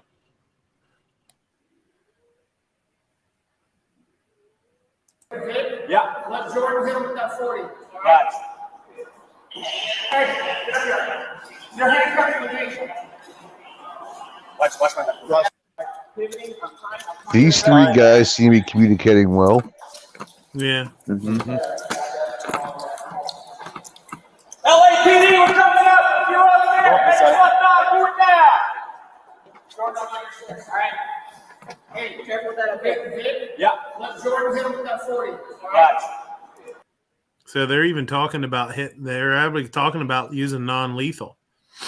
Mm-hmm. He says, "Let Jordan hit him with that 40." That 40 millimeter is a non-lethal, whatever it is. Yeah. Yeah. Hey, your hand cutting the nation. Watch my hand. I got you back. He probably shoots one of those rubber rings and stuff. And just get that tube up in front. Hold. Diamond formation back corner. Diamond formation. Hey. Diamond formation, guys. You get all victims. LAPD, all victims come to us. All victims come out. Yeah, I'm gonna push up so I can see right here. Matt, hold. Hey, we got a guy right here. No pants. Oh wait, we have a victim down. Victim down. So you can see right before that guy says "victim down" is when the AR guy comes up the escalator. You can see him come up behind him. Just because we've watched the other one, so we kind of know. Mm-hmm. Watch my hand. I got you back.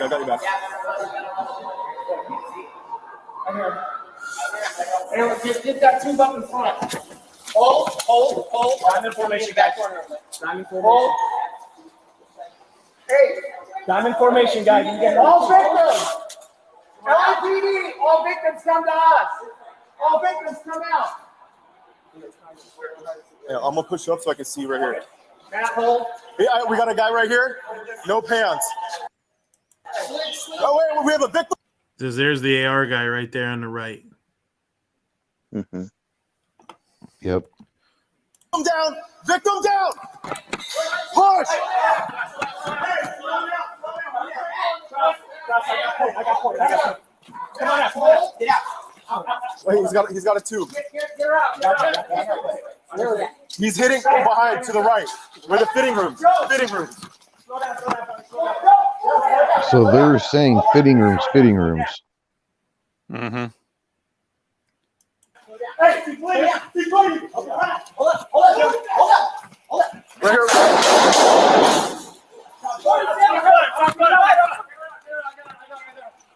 I got her. Get him handcuffed and search him. Get him handcuffed and search. Get her fucking stomach.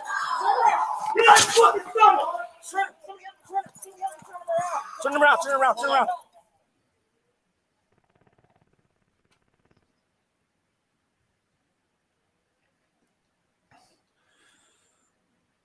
That's about it. After this, all they do is just circle the evidence and then show the evidence. I kind of like that poster Sarge. thing. No, this was the. He had a bike lock. He was busting people in the head with bike lock. Sarge, jump in here. Or put this or on don't. Or put it on double speed and get the first couple minutes of this so you can kind of get caught up. Snarge. That's none of a bitch. None of Yeah, I'd like to hear what he has to say about the choice of letting the AR guy go ahead. Yeah. Well, go ahead or letting him. He's probably sleeping. He's probably sleeping in the trunk of his car right now. He ain't getting in here. I keep telling him it was a bad idea to put those. Oh, he says give him a sec. He'll jump in. It was a bad idea to put those escape latches in trunks. People are just going to hide in them. Hey, anybody seen Sarge? I don't know. I thought he was out in his cruiser. Yeah.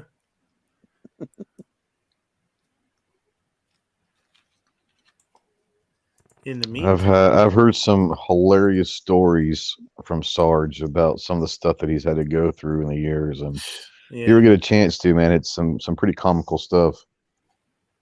I guess if you ask any cop that's been around for that long, they have some funny stories, but man, he's got some funny ones.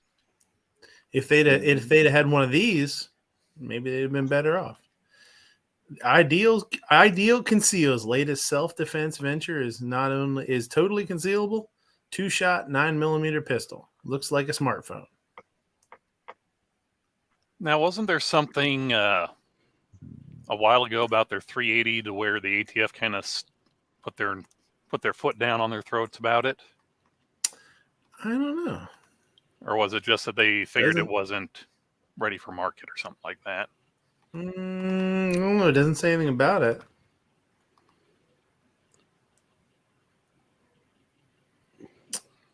It's not designed for plus P, which he wouldn't. I don't know that I'd want to shoot plus P out of it. No kidding. You surely you jest. Now my question is, which is more painful looking to shoot, that or one of those Heiser Defense titanium Darren? Oh yeah, I don't know. Ooh, 724 MSRP.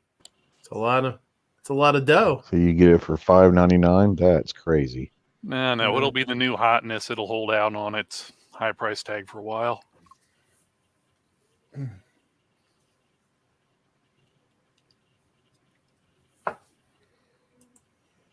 They probably got $99 into that thing.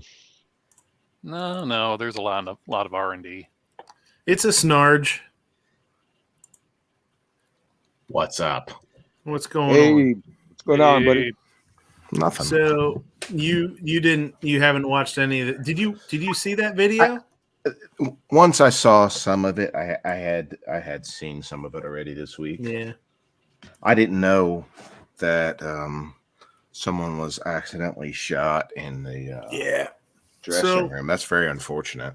Yeah. So basically, like, one thing I don't know is whether the bullet that killed the girl was if it went through the guy, whatever you want to call him, perpetrator or whatever, if it went through him and then went into the dressing room and killed the girl, or if it was a missed shot. Because the cop did shoot 3 times. That's a valid point. Shot 3 rounds. That's a valid point. Yeah, I mean, I would think, and what made me start thinking about this, and what made me bring it up really, was the fact of, like, even with an AR at 20 feet away or whatever it was, I mean, it wasn't very far at all. I mean, you could see it was. It might even been less than 20 feet. With an AR-15, even if he did shoot the guy, it could have gone through and into a dressing room and killed somebody. So, what are your thoughts on the choice of weapon, like, for something like that? Well, was he told to get his rifle out? That's the other thing.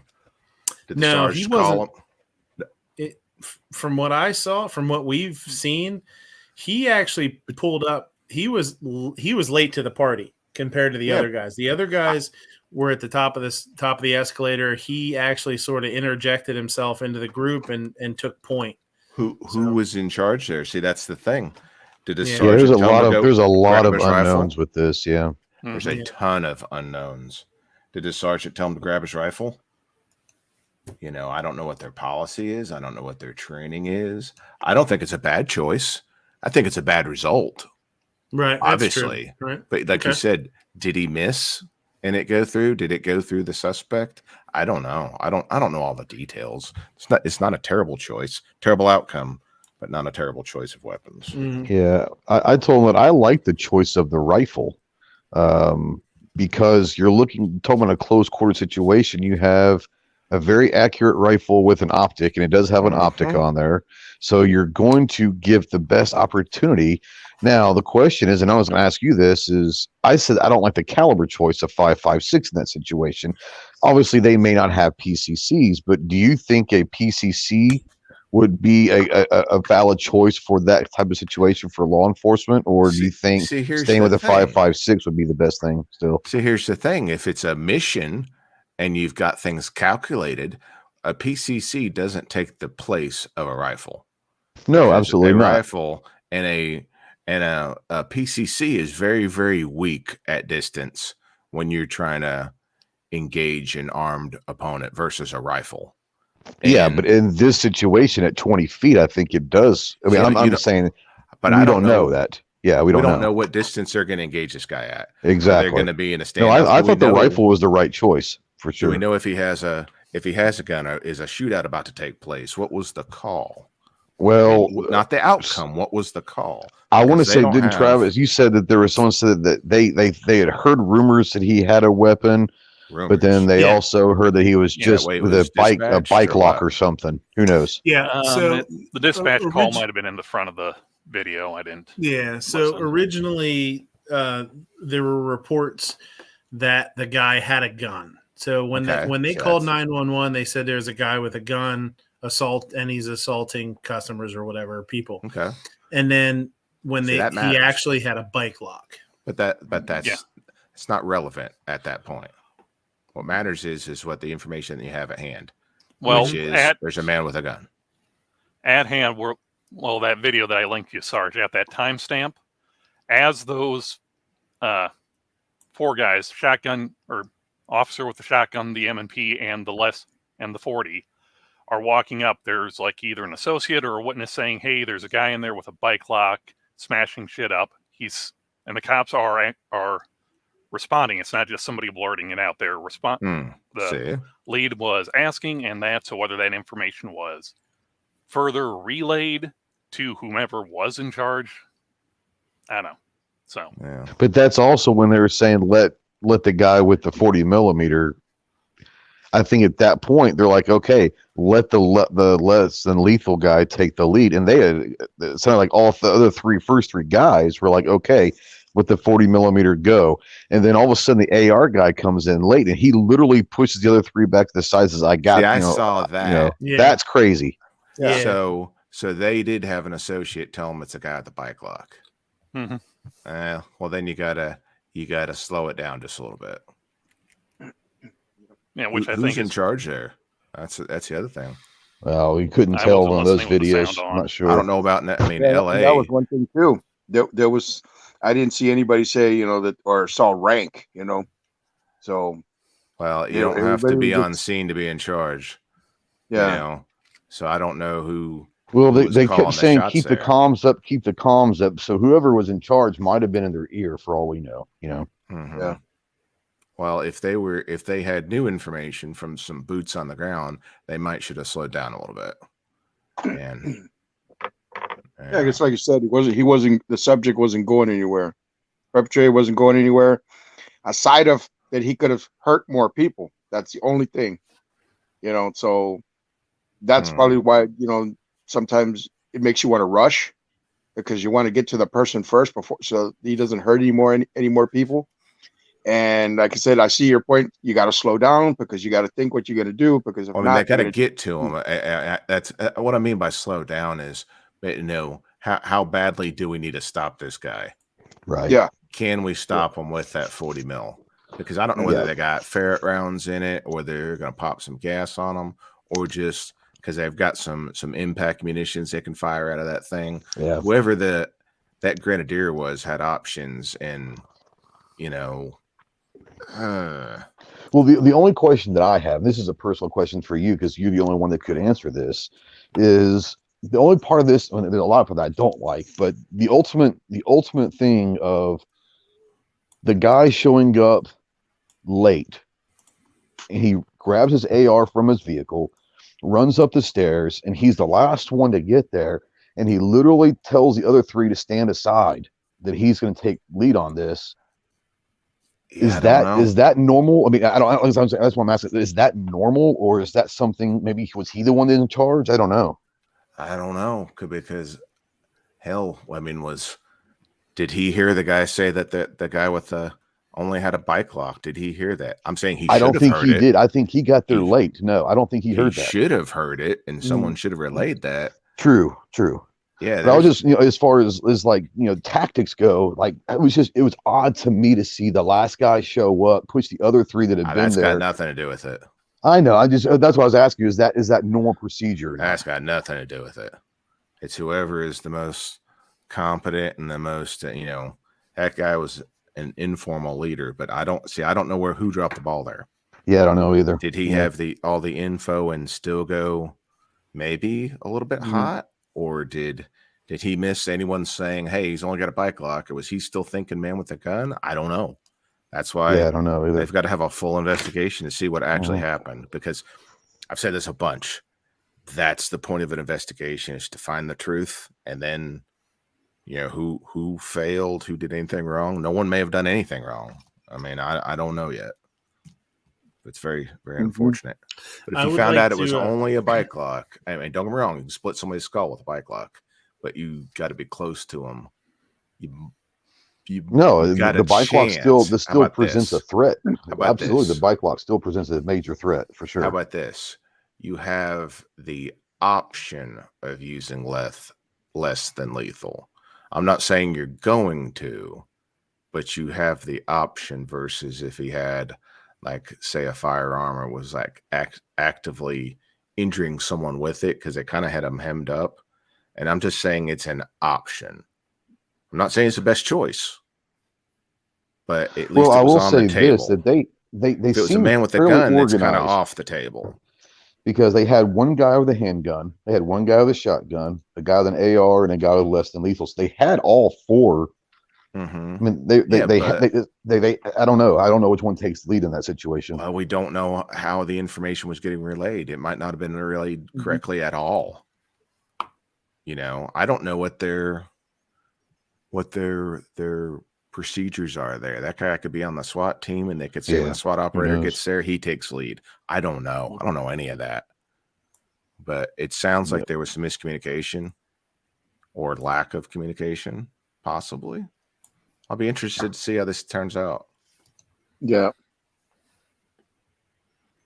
But no, I don't. A rifle was a good choice to have. It may not have been the best choice to use, but we'll got to find out. I agree 100%. Are you under the same impression that I am, that somebody that's left-handed should be nowhere near the front of the group? Left-handed? Yeah. Yeah, the guy was left-handed. The AR guy was left-handed, so he's cracking a left-handed joke. What's that got to do with anything? I think that's a big problem. And I also I'd like to hear more about these ferret rounds you're talking about, because if you could shoot ferrets at people, I'm down with that. Wait. So How'd you sneak that one past PETA? But they're so cuddly. How do you squeeze them into that have you ever round? pissed one off? They're vicious. They're like minks. Yes. That's why they call them ferret rounds. Mink are top predators. I'd launch a ferret at a son of a bitch if he was being an asshole to me, for sure.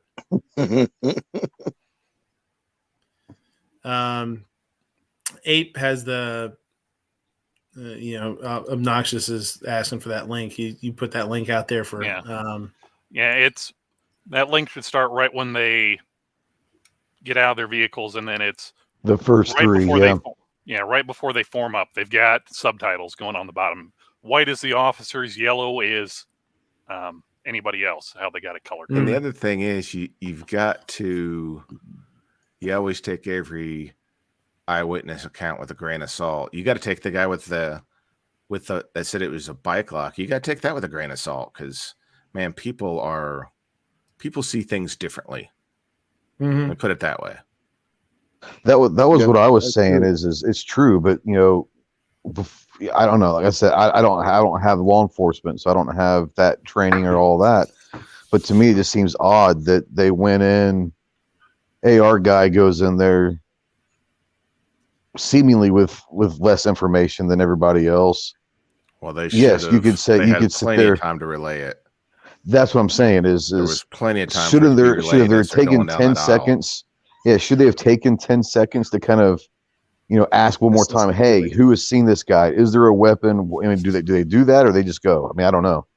Well, I mean, I don't know what they were told over the radio. I don't know how many people said it was a man Right, with a I gun. hear you. And I can tell you, this is an example I use. Like, if you get a call about an armed robbery or something like that, or being in progress, and they said it was a white Chevy leaving the scene, it might be a pickup truck, like a white Silverado.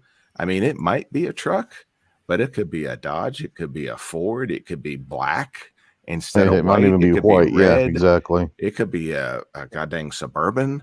And I mean, witness accounts are notoriously off, but like when you put them all together, you get a general theme of what took place, but people just see things differently.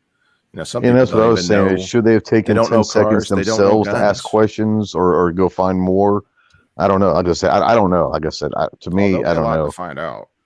Yeah. I wish this I don't was know. like really easy to look at and judge like some other ones have Exactly. been. But this will be. I hate that someone got hurt that wasn't the bad guy. Well, yeah, and the fact that it was a child too That's makes awful. it even worse. That's rough, man. The whole thing's awful. Yeah. Oh.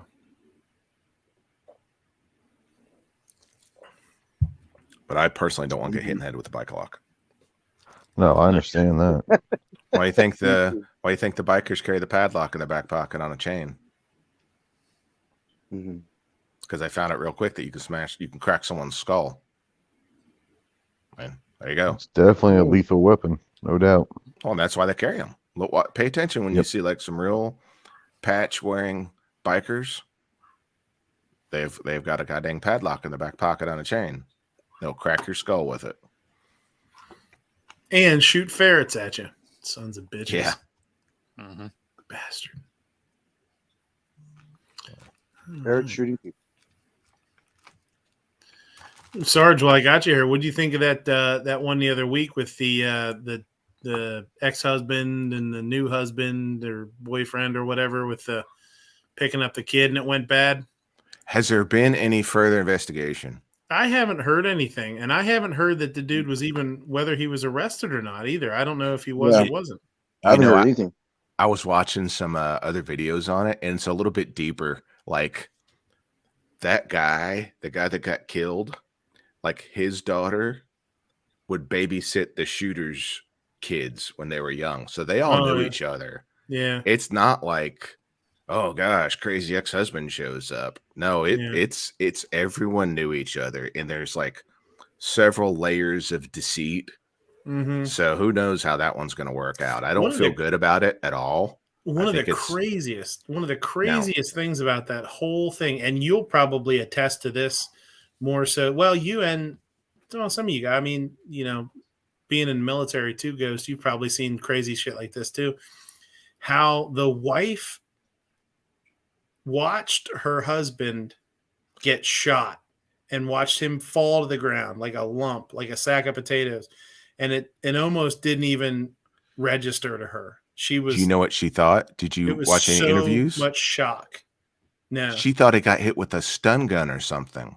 Oh, really? She didn't know he was shot until she got up to him and saw the blood. No shit. I didn't know that. I didn't see that. I didn't know that she did any interviews.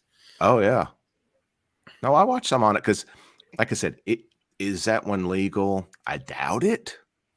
I doubt it's legal. Is it going to be charged? Who knows? Is it a bad shoot? 100% it's bad. But is it legal? We'll find out. But it's definitely shady because like the dude went into his house and then came back out. Right. If he was scared for his life, he should have thought about his life. He was out there protecting his ego. So the whole thing's just bad. Yeah, it was a mess. Yeah, it's like Ego the will Midnight win Club. every time, unfortunately. Mm. Yep. And I mean, what is he out there defending the honor of his girlfriend? Yeah. You know, how's that going to work out? He just killed her kid's dad. They're not going to have a good Christmas dinner now. Nope. You know, everything's everything's that's awful. That's what we're saying too. We were saying last week is that those kids, I mean, that's the new boyfriend or the new husband or whatever he is to the the ex-wife. I mean, you're living in the house with a dude that killed your dad. Yeah. You know, Here's a new football sport. That doesn't get too much more screwed up than that. No, you know, it's just, hey, you want some pancakes? No, thanks. You killed my dad. No, I'm good. Like, what the fuck? What do you want for Christmas? I want my dad back. Yeah. You know, it's just shit. No, everything is just awful in that one. All right. The last thing I heard about that case was that it was sent up to AG Ken Paxton's office. The what? The AG of Texas, Ken Paxton. It was up to his office now because the county prosecutor accused himself. To decide whether they're going to press charges or not? Yeah, if they're going to charge the guy or not.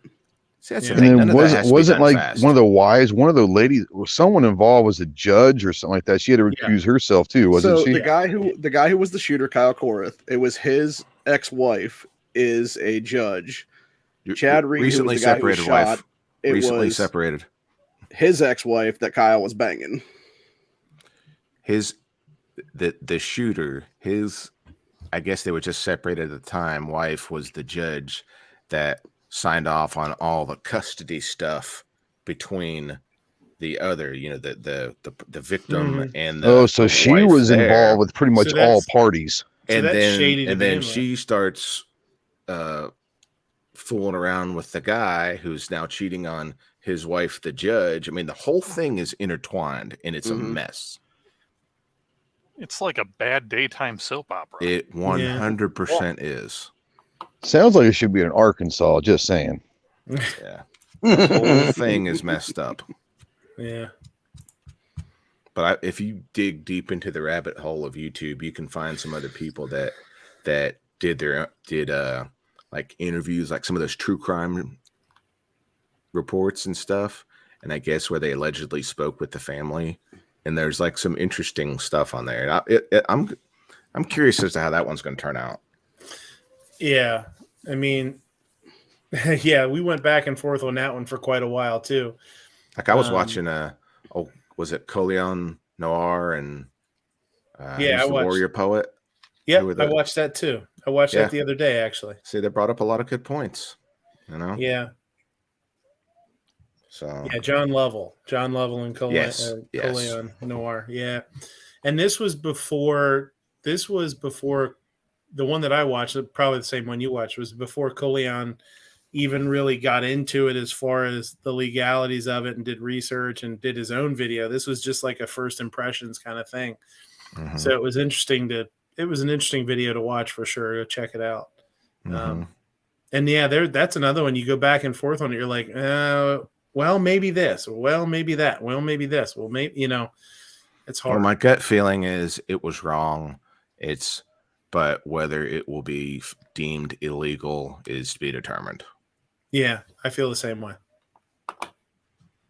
So.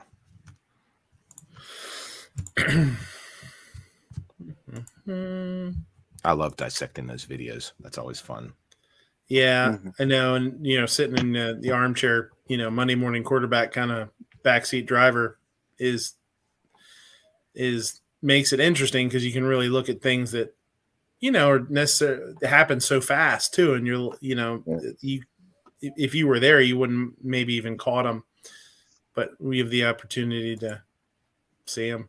It's pretty. Yeah, I would have ran in there, and yell at the guy and throw a flashbang, and then from there on tackle him and then handcuff him, and then he'd still be alive. Yeah, I'm, looking back on it, easier said than done, dude. Their plan was to go in there and use non-lethal, and dude with the AR came in and he was like, "No, this is what we're doing." Did he interject himself and put himself? Did he take over when he shouldn't have? Was he in charge? Is it all his baby? Did he completely mess this thing up? I mean, was he following orders and doing what he was instructed to do? I mean, who knows? Yeah, like what was the SOPs on that? You know, that's gonna be the thing. Yeah. I mean, who knows? Yeah, that's what's interesting to me is to hopefully is to find out eventually. Like, is he somebody that should have made that call, or is it policy that if you have, because they had a dude with a rifle, they had a dude with a shotgun, they had a dude with a pistol, handgun, and they had a dude with a non-lethal. Well, shotgun is king. Yeah, so in that scenario, shotgun is king. Shotgun guy was point. And he kind of came in and he didn't. There was no conversation. There was no conversation. He came in and he said, "I'm going up front, basically. I've got a rifle. I'm going up front." So is he still operating under man with a gun? Man with a gun. We got to get him. We got to stop him. We got to stop him. Is he still operating there, and everybody else is like bike lock, and they didn't tell this guy? I mean, that's kind of what it sounds. That's kind of what it sounds like, because I know even Obnoxious out there, he had said a couple minutes before, right as the first ones are arriving on the scene, someone says he has a lock, info that the AR officer doesn't get. So the AR guy probably just ran in, had no idea, and the other guys, with everything going on, didn't realize that he didn't have that information, or didn't think it was necessary to tell him, or just and whoever got that should have been blaring it over the radio, relaying it back so everyone knew. And this is just me. This is just little things that I pick up on, and it might be weird, but they said 3 or 4 times diamond formation. Yeah. At the time there were only 3 of them. They may not have known the 4th guy wasn't with them yet. I'm just saying, I don't know. Because they wouldn't be calling diamond formation. There's only 3 of them. Yeah, they will. I'm just saying. It's just little things I'm picking up. Maybe they didn't know the 4th guy wasn't with them the whole time. I don't know. No, if you just got 3, they'll just run it just like an arrow with no. Oh, I know. I'm just saying. I'm just trying to just saying. Maybe they didn't realize the 4th one wasn't with them the whole time. That's the thing. They slowed down for a second because active shooter, you just go. You can't wait to of course, now this is also LA, where they're just seconds away from every call because there's so many people there. There's so many officers. Like in smaller areas, you don't wait on anyone if there's something active going on like that. Absolutely. You just go. You're either going to be a hero or there's going to be a school named after you, one or the other. Yep. That's what's going to happen. Yep. But, I don't know, man. A lot of unknowns, and like you said, this is what the IA investigation will probably come up with. Well, they'll probably. I mean, I guess maybe in that instance, they do it themselves, but like here, it'd be the state that did it, so it wouldn't be the agency. So I don't know how they do that out there. They're so big, so they probably do it themselves. Because people are just numbers out there. Those guys are just numbers. There's so many of them. How many officers does LA, employ? Oh, there's no telling. They're a small army, I mean, because like New York is like 30-some thousand, and I think LA is comparable. So there's, I'm just gonna guess 30-some thousand. So they don't even know these people. The people investigating it don't even know them. Oh no. It should be fairly independent. How about that old school rifle though? Dang, it was nice. What did it have? It had a carry handle and an ACOG on it, didn't it? Had a A1. It looked like an old A2 is what it looked like to me. Mm-hmm. Yeah, it was nice. All right. So, hey, Sarge, real quick, while he's looking through the next Instagram stuff, in that situation where the guy had the less than lethal, the 40 millimeter, would that typically be a gas or a beanbag, or what would typically that guy's run got all that? That guy should have had all of them on him. And okay, so he has a lot of different options. He should have. Okay. Yeah.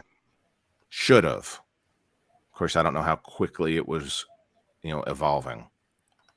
He may just grabbed what he could grab. He may not. Yeah, I just didn't know. Like typically, like they have more than probably one would have had some available to them. was what you're saying. Yeah. Probably would have had some type of impact. See, I don't know, how much you could have grabbed because they're just in their patrol gear. They're not in their SWAT gear or anything. So Yeah, it's not like they were like SWAT or something, so they have all the gear with them. yeah, if you got time, they didn't have time. It was just we got to go. Do something like that. Would they keep that loaded with something in their vehicles, or is it going to stay unloaded until they need it? I'd say that should stay unloaded and broken down because it just hinges up. One round pops it. Yeah.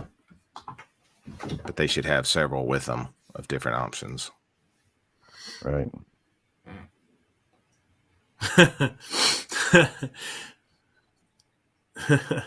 Obnoxious says the mythical 2Z lizards. Yeah, they spelled lizards wrong. Lizard Well, they're warning. twice as dangerous. Yeah. I don't know if they're talking about lot lizards or if they're talking about lizard people in government or what, but or did they really just put an L in when they should have put a G? Should it be a gizzard? Gizzard warning. Yeah, there you go. Saturday to Sunday. So, 4 a.m. Saturday on Sunday. That's right. It's on Sunday. He's on Sunday.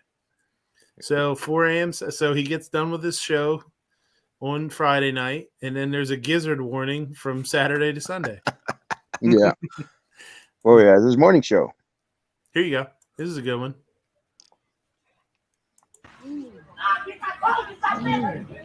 Uh-oh. Oh, snap. Oh, snap. Wait. No, you didn't.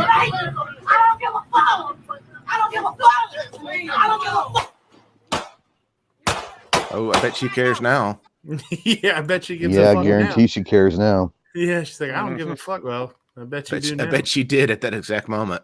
Yeah, she's like, oh, wait, I give a fuck now. I wonder if she realized it in time that she actually does care at that point. This is going to end well. I love it. I know.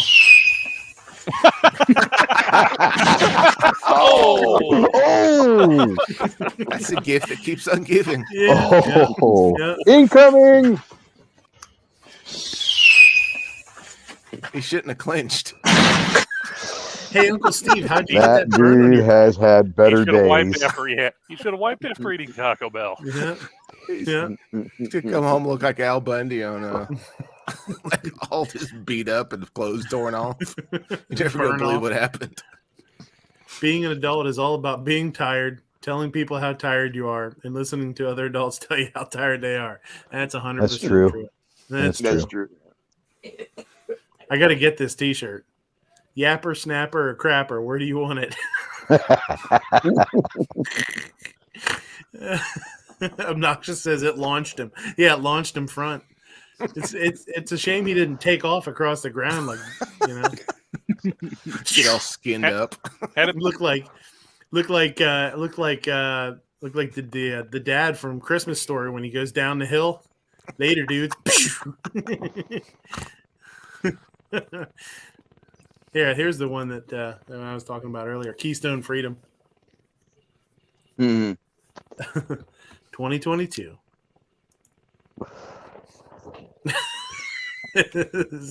This guy's an athlete. Yeah.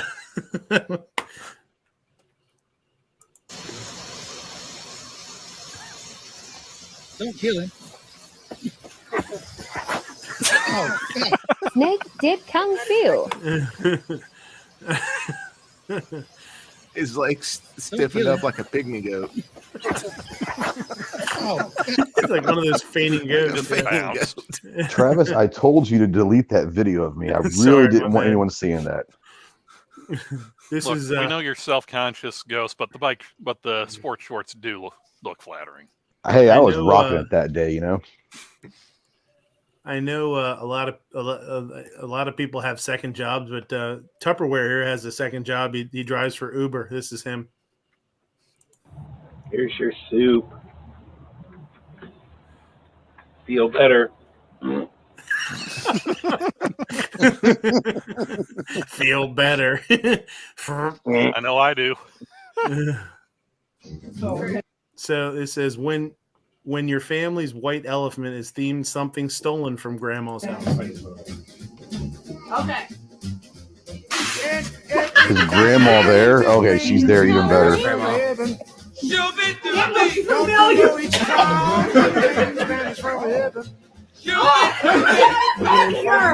Jesus.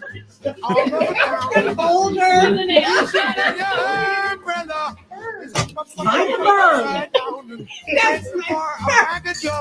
Sunshine.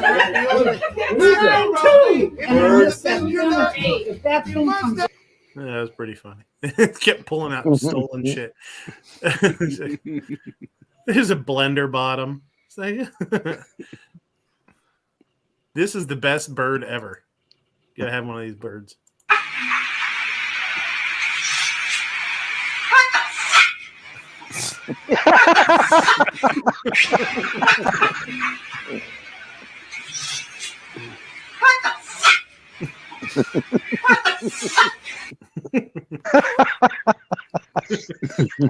No, that's a video. That's great. When you get a runny nose in December, original Rona, Omicron, Delta, seasonal flu, sinus, allergies. That is fantastic. Yeah. That's, hey, speak. Did anybody watch the New Year's Rockin' Eve? We tried Can't to say that I did. Oh, okay. We tried to. If you get a chance to watch the replay, when they're down on the street and they're doing the interview, and it's right after midnight, they all of a sudden show up at this little magical moment, and this guy's down on one knee asking this girl to marry him. Yep. Did you see it? Yeah. When they get up and they start kissing and they both have their masks on. Mm-hmm. Yeah. And they did it like 2 or 3 times with their masks on. I'm like, oh my God, this is the most staged thing ever. Yeah. This is pretty crazy. Mm-hmm. I'm in my city and them killers be around me, and I'm gonna die by my name. You think like, and she's out for the count. Yeah, you're like, oh and wow, she's out. Look at this old lady, and it's like, whoa, that's not an old lady. Yeah, right. From the like, angle, she's like 25 and blonde hair, blue eyed, attractive. She looked like a 70-year-old lady. Like G-forces are. You would too if you were going exactly. Yeah. You going 3 Gs. G-forces are brutal, man.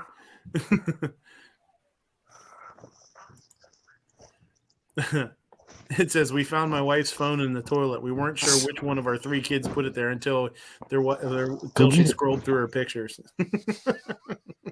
Got him. Busted. Gotcha. Here you go, Sarge. You gave Pretty Girl a ticket. Pardon me? I thought you didn't give Pretty Girl a ticket. You didn't think we gave Pretty Girls tickets? You're absolutely right. We don't. Sign here. That's awesome. That is awesome. That's why I miss the old ticket books. I love the part at the end though that the Asian guy. You're absolutely right. We don't. Sign here. Emotional damage.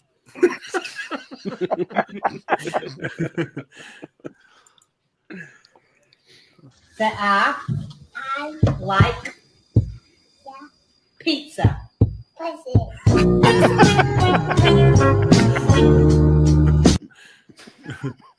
Hey, the kid knows what he likes. What can I say? No dude has ever said, man, she'd be really hot if her eyelashes were longer.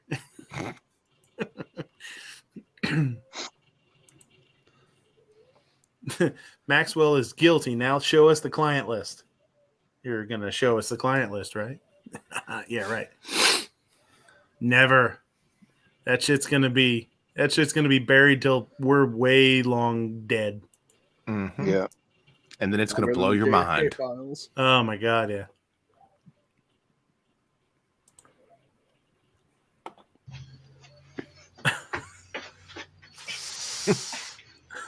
Oh, nothing could go wrong here. That's Jason Bourne. That's a slow burn. Yeah. Jesus Christ. The Matrix. That's Jason Bourne. Jesus Christ. Where else would a New York City socialist go to escape her city during a massive surge in COVID cases? But Ron DeSantis is Florida. AOC spotted in Miami Beach as NYC reports record COVID cases. Margarita. Did you hear the BS she came out with after that then? What? What did she say? She was talking about, Republican guys are so sad because they can't date me. Okay. Oh, God. No. No, thank you. Oh, This no. dude is wasted. Day drinking, man. Day drinking gets you every time. That's going to be TJ in Vegas. Bloop, bloop, bloop, bloop. Kinetic energy. Bloop, bloop, bloop. Frank, I better be your phone poking me in the face. This is me anytime I try and do anything. Oh, my gosh. Oh, God. The initial thought of, oh, my God, she's going to kill me. He was like, I was putting down the table, and this bullet came out of nowhere and just shot the glass. It wasn't my fault. This is George. Oh,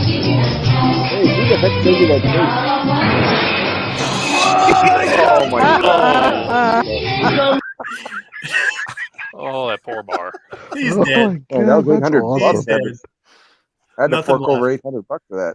Yeah, totally destroyed everything. And this, ladies and gentlemen, is why you don't buy your bar equipment at IKEA. And more fireworks. Go figure. Oh. Let go.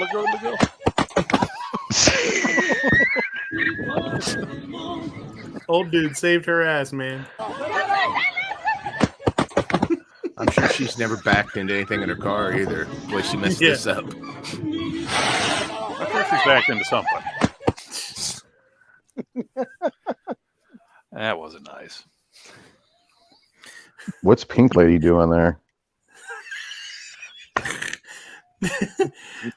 Hey, you'll see. Oh!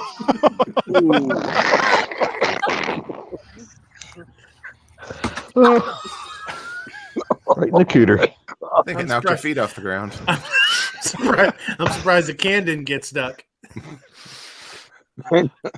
Now, Ghost, you like to do Photoshop. You need to take that video and make the can disappear when it goes up. Just not come back down.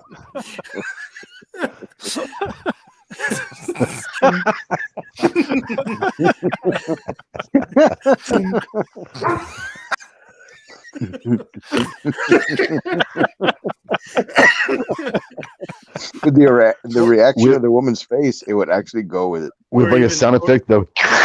No, that's slide whistle sound effect though. Even better, have one can go up and then a 6-pack fall down. Ooh. Knocked out 5 other ones.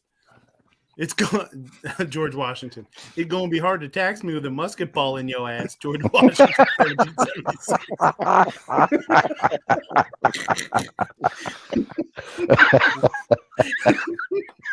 I want that T-shirt so bad. It's going to be hard to tax me with a musket ball in your ass, George Washington, probably.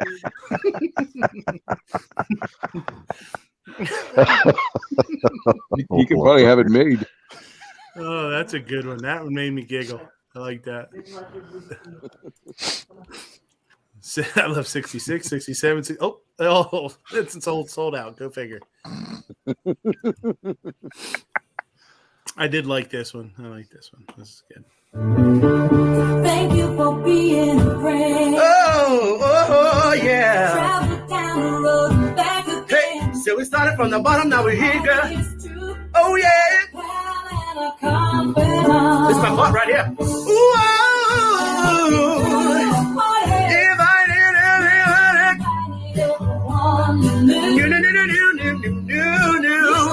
the biggest gift, the biggest. Thank you for being my friend.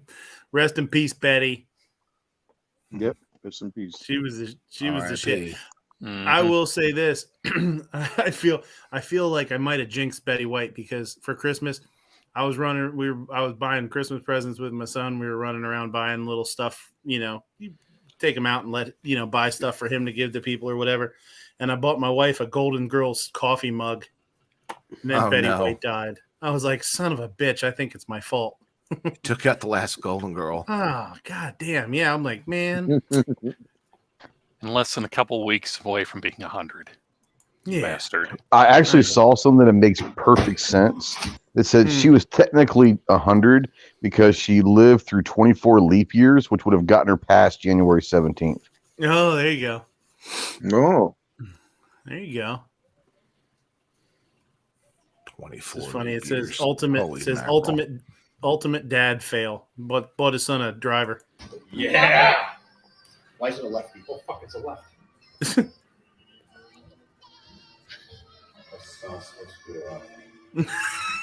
It's like, oh fuck, it's a lefty. Oh fuck, it's a lefty.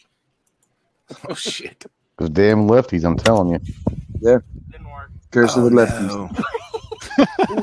Oh no. Oh no. What the heck? I want to see the aftermath of this because that broke off. He stabbed himself. It broke off, but look. Oop. Hold on. Enhance. Enhanced. Look at that. Coming right at him. I want to see the aftermath of this thing sticking in this dude's forehead or something. He goes, do I have something on my eye? Daddy, my hat knocked off. Me on 31st of December. Haha, I haven't showered since last year. Friend, you're supposed to say that tomorrow. Me. Did I stutter? Did I stutter?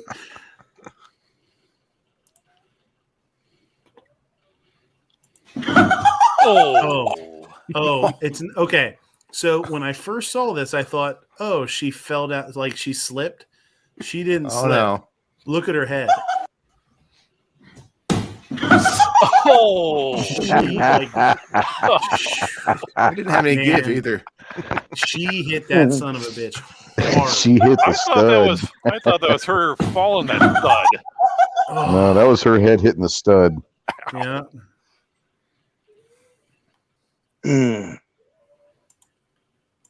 14-year-old guns down 3 other in Texas store shooting. Fucking crazy shit, man. 14. And his dad drove him there. Yeah. Jeez. No one talks about how hard the journey to getting pregnant can be for some same-sex couples. Turkey baster. Yeah. Ask Michael Jackson. Oof. Lightning strikes. Here you go. This is crazy. Oh, is that real? Yeah, it's real. Oh my. He survived, but suffered burns to his hands and everything else, probably. Oh my, that's crazy. Anybody want a cat? You can name him Dickface.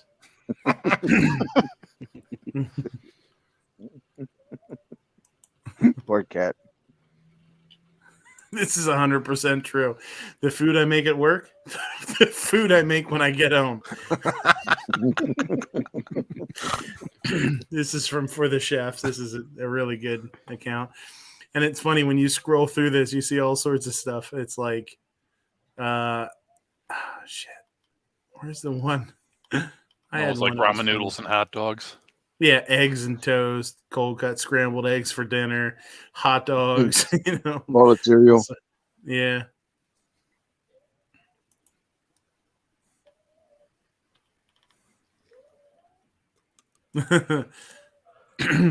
Be careful when you shop where you shop online. We ordered a German Shepherd and now this guy lives with us. Wow, that's bad. Clever. I don't remember what this is.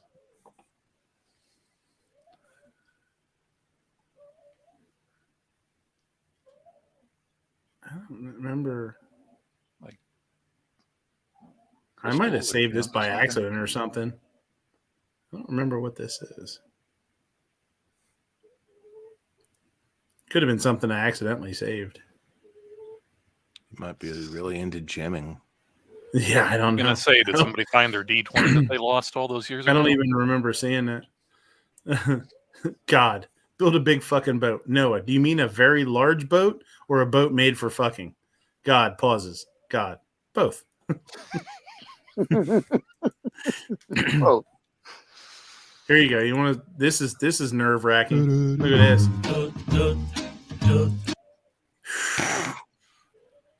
Can you imagine being in that car and being like, "Oh shit"? That'd be giving me some of that mac and cheese in there. Yeah. Attention passengers. We are now leaving British airspace. That's messed up.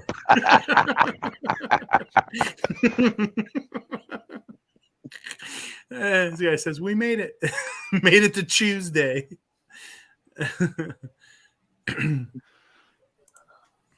There are two Americas.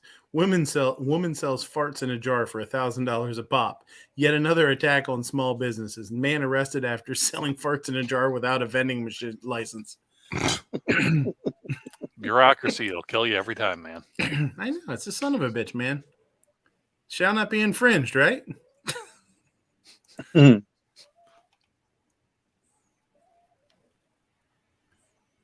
I think this kid's okay. And smash. Oh, and I'm okay. I'm That okay was now. weird. Oh no. Jesus. He's like, I'm going home. I'm out of here.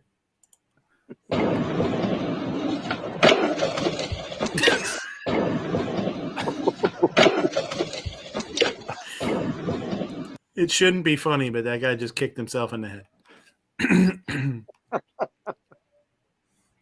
It is not okay to abuse women, but I don't know what's happening here. Just like kicking his cab.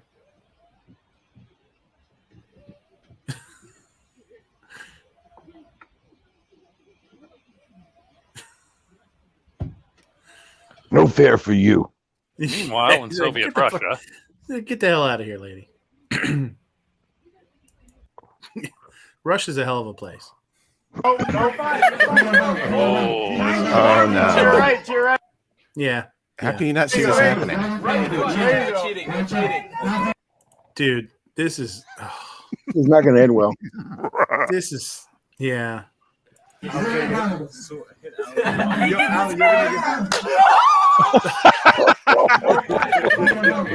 know it's coming, but it doesn't make it any less funny. He just destroyed that dude's nuts.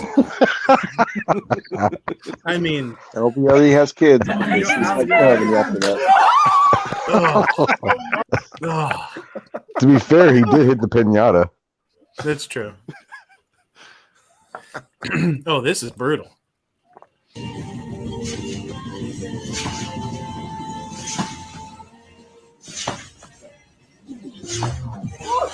How do you think this is going to end? At the hospital. Oh no, Lord! It could have been so much worse, but I don't think it could have been better. That's probably the last steps he ever took as he fell off of it. Yeah. The human Like, come spine on, is son. not meant to bend that way. For $10,000 on America's Funniest Home Videos, you can do it.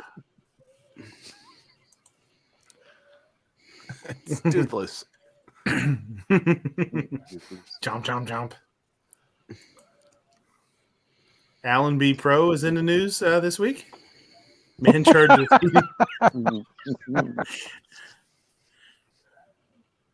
Here, we'll even tag him in it.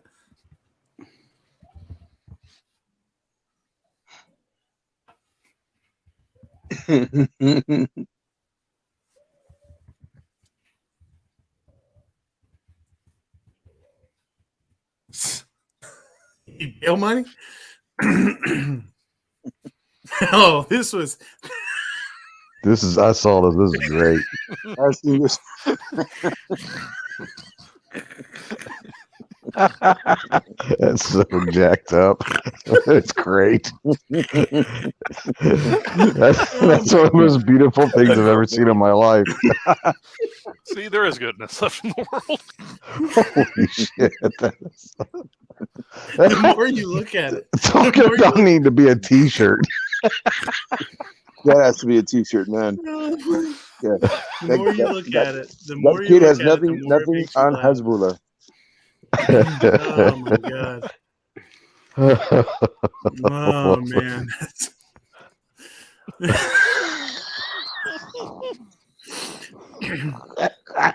I'm sorry, man. That's just great. That's beautiful. E.T. looks The E.T. facial looks so expressions. proud too. E.T. looks so proud. So you just like, yeah, that's my baby. My baby. Oh Lord. So what's the matter, babe? You've hardly touched your Jesus bacon. Jesus bacon. It says the tapeworm in my lower intestine being ejected out of my body after ingesting a lethal amount of Taco Bell.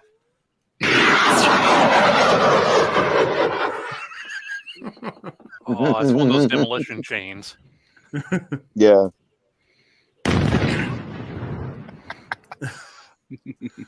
So this guy, we've all boy. seen this guy, right?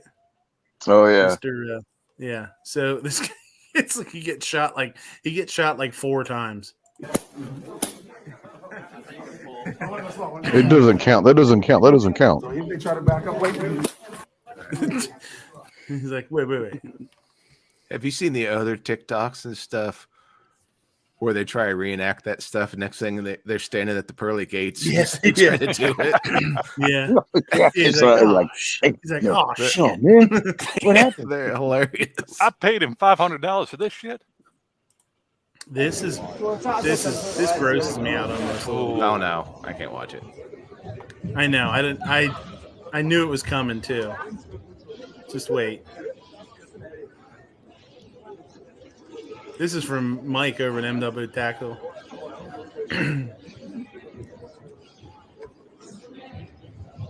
Listen to this. Okay. So I know that hurt, right? You knew that hurt. Look at this watch this dude's hand.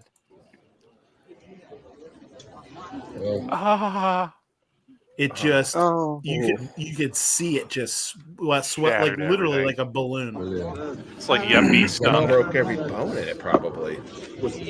Yeah, there ain't nothing left of that hand, man. Ooh, that feels like a maraca. He's the first person to ever break all 4 of his metacarpals like that. Ah. Jesus. Ouch. Like we said, meanwhile, back in Soviet Russia. Yeah.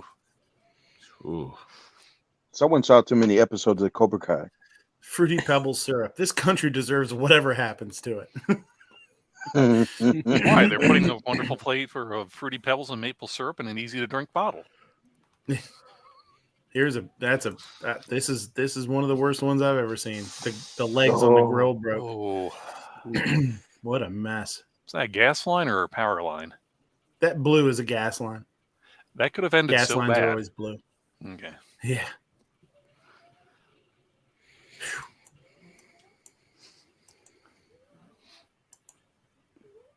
It says, this is a new one for me. There's a TV in the grease trap. Oh, God. Oh, this is funny. I like this. So we're going to go right. Take that off.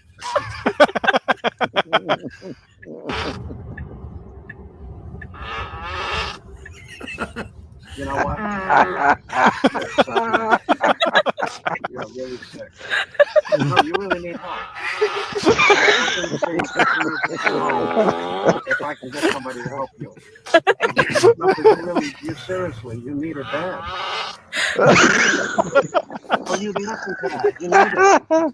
That's great. You're going the wrong way. Kid's right? crying. Oh my God, I'm crying. Oh, and go like that. You are really disgusting. You know that? You're disgusting. The fact that he doesn't stop the commentating, he's like, "This is really disgusting. You need to take that off." It's that old Northeast Jewish man thing. He'll just comment. It makes it so much better. I don't even know what the video is, but the ending picture is great.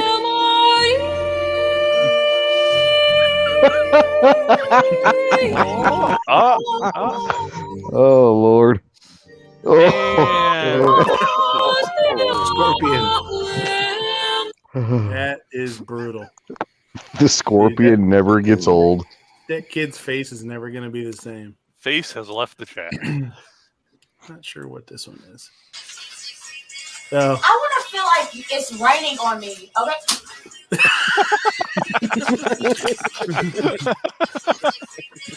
I want to feel like it's raining on me. Okay.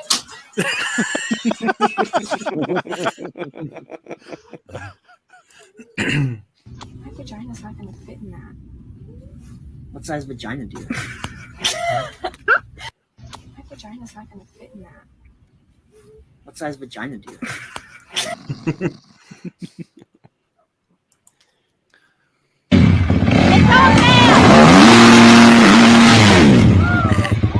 Oops.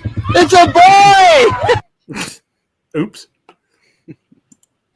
It almost was a knot. It says New Guinea is preparing for war. Yeah. There's one that's the last one's a real hoss too. Look at him. He's like, oh, what you got, sons of bitches. They should have sent them in after that guy. That's a guinea hog. Yeah. So I don't know if you've ever seen this guy's channel. What? It's so this Is guy's testicle. This guy does is Justin Danger Nunley. He does a lot. He does videos that are this style. Like he'll show something. I actually have a couple of them saved. He's pretty funny dude. So it's Honey bun sugar plum, pumpy. Yeah, I didn't know it looked like that either. Listen, did you know that leftover turkey in the refrigerator is only good for 4 days?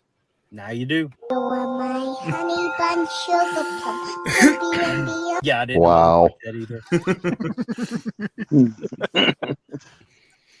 I had saved. Oh, here I got a couple of them saved, and we'll go back.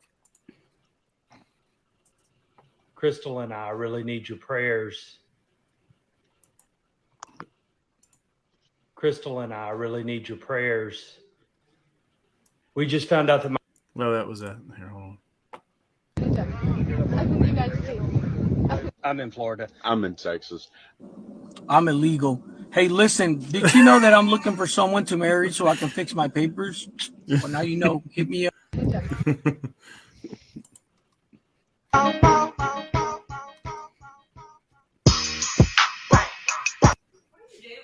Looking at this chick's fat, hairy beaver. What? Listen, did you know that starfish don't have brains? Now you do. That's his. He's got a bunch of videos that are just like that. They're super funny. Gonna tell my kids this was Tony Hawk.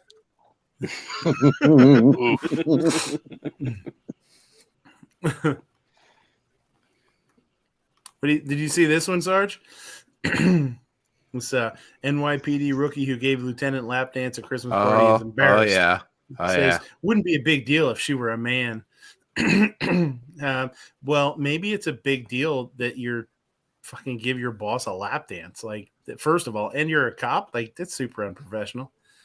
How did she think that was a disaster? No, Yeah, I think she was very professional. I think she's done that before. Yeah, probably. That's true. She's a sergeant now, by the way. Yeah. In other news.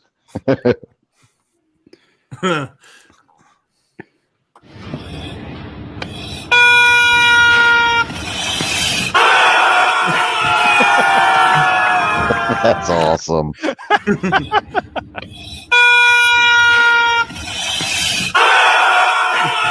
It's a horrible sound. I've never seen anybody fall as much as this chick falls.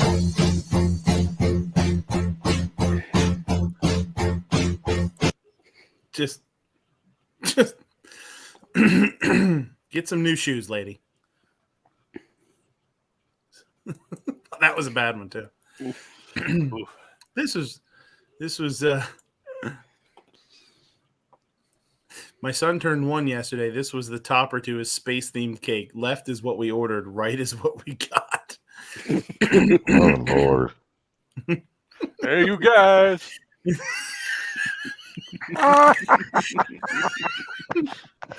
It's sloth and an astronauts. It's like a It looks parka. it looks like Yukon Cornelius's like disabled son or something. $50, whatever you want, baby. I want $51. There you go. That's all you gotta do is ask. Maths.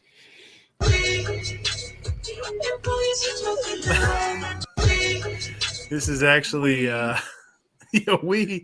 this is actually live 2 Live Mood down in the Florida Keys.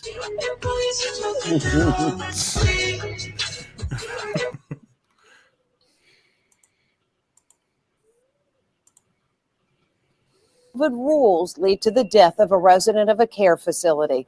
The patient wasn't breathing, and nurses at the facility called paramedics who allegedly said they couldn't help until the man was brought outside. Here's Jim Murray. A 56-year-old man is stricken with a heart attack, but paramedics refused to enter the acute care facility where he was taken ill. The reason? Fear of COVID.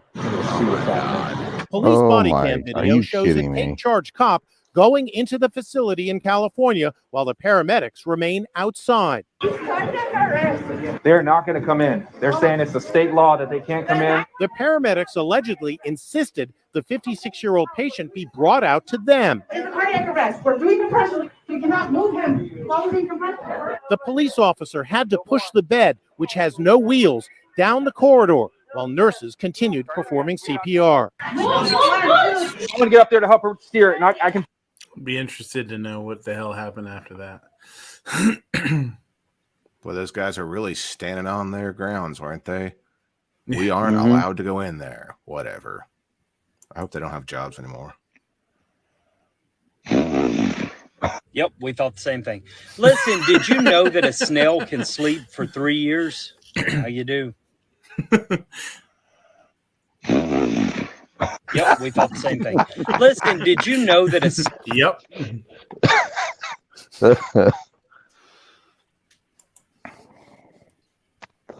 What do you call it when you get a McChicken and a McDouble for McDonald's? Diarrhea. Listen, did you know that puppies are born deaf? You don't get their sense of hearing until they're about 3 weeks old? Now you do. What do you call... Diabetes. For this sandwich, a jizz of mayonnaise is required. We're going to blow right past dollop and go straight to jizz. Got it.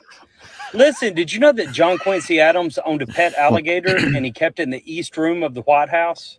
Now you do. For this sandwich, a jizz of mayonnaise is required. We're going to blow right past dollop and go straight to jizz. Got it. That dude's funny, man. I've never seen an oyster look like this. Did you have to spread it apart like that, though? Listen, did you know that Bert and Ernie from Sesame Street are named after characters from the classic movie It's a Wonderful Life? Now you do. Oh, the weather outside is frightful, but they come in all shapes and sizes. Listen, did you know that boxer Sugar Ray Leonard is Kim Kardashian's godfather? Now you do. No. Did I tag Kingpin? No, I'll tag Kingpin. We're going to blow right past dollop and go straight to jizz. Got it. Listen, did you know that John Quincy Adams owned a pet alligator and he kept it in the East Room of the White House? Okay, babe. Now you do. I saw his logo. Sandwich, a jizz of mayonnaise is required. We're going to blow right past dollop and go straight to jizz. Got it. Listen, did you know that John Quincy Adams owned a pet alligator and he kept it in the East Room of the White House? After that, I saw his bowling pin logo. For this sandwich, a jizz of mayonnaise. I'll have to look for it. I'll go back and do it. What is this?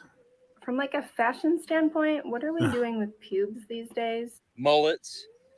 Listen, did you know that FDR is the only president to Mullets. ever visit Fort Knox? Now you do. From like a fashion standpoint, what are we doing with pubes these days? Mullets. Don't you just know exactly what you're thinking? Yes, you want my body and you think I'm sexy. I ain't no simp. Listen, did you know that the best-selling game console of all time is the PlayStation 2? Now you do. I ain't no simp. This you? Holy Moses on a rocket-powered pogo stick. We thought the same thing. Listen, did you know that Bristol, Tennessee is closer to Ontario, Canada than it is to Memphis, Tennessee? Now you do.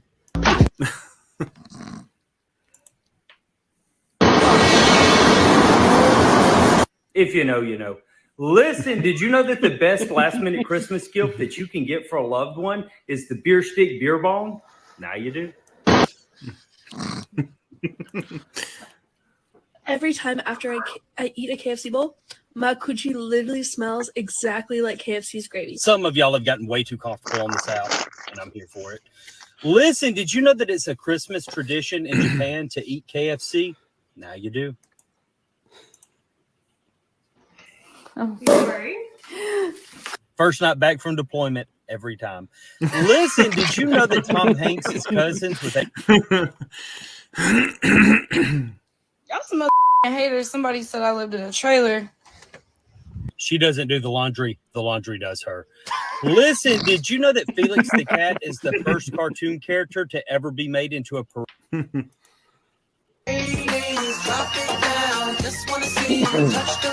Thought we were curling toes, but it was hair.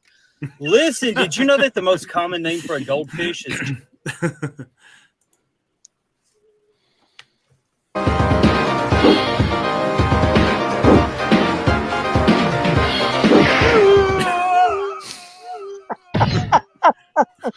Hayukin. K.O. Hayukin. What if your teeth were naturally flaccid and got hard when you were hungry?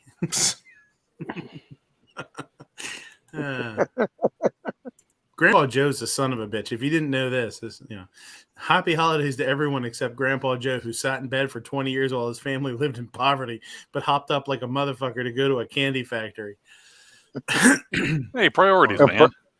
A friend of mine, he's in a Facebook group where they hate Grandpa Joe, and they come up with memes like crazy, man. That's like, oh my God. So I got one of my cooks at work wears a hat like this, and I sent him a screenshot of this. It says, if you wear a hat like this, please shut the fuck up. It says nobody cares how many microbreweries you've been to.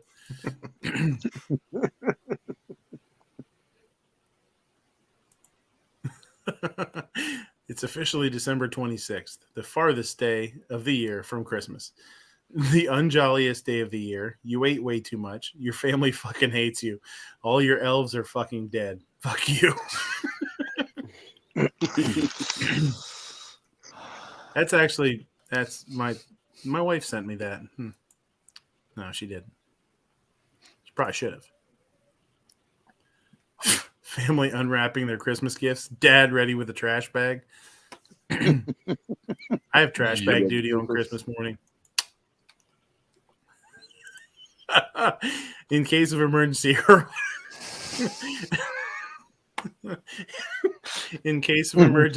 hurl your enormous penis out the nearest window and climb to safety. I like this tip of the day.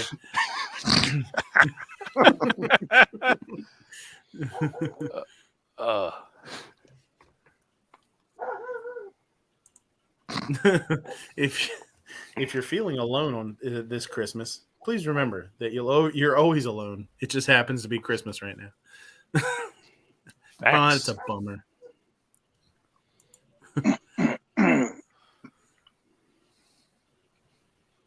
When the bubble guts hits you like a freight train.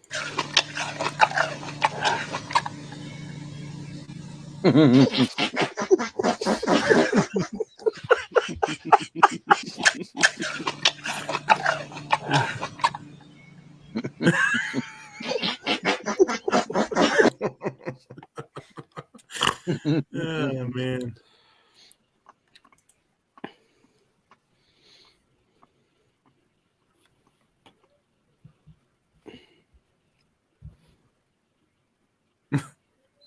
Goddamn cat. There you go. What'd you get for Christmas? Rusty.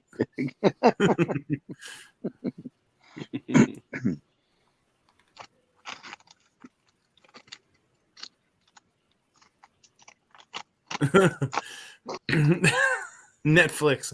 Are you still watching Somebody's Daughter?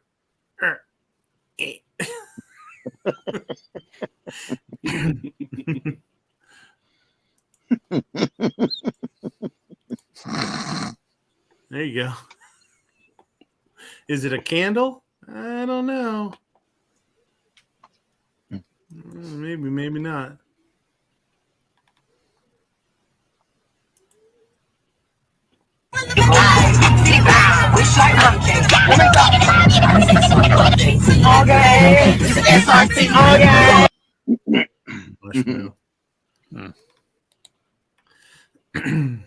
Another dude actually. This dude actually live streamed him killing his ex-wife. Shot his pregnant ex-girlfriend, and then went to his ex-wife's house, killed her, and then killed himself on Facebook. Should have started with himself. Yeah. Why? Yeah, he's. Hey, you forgot the tip. You forgot the tip. Tip of this penis. Ah! Drive off. Drive off. Bro, drive off.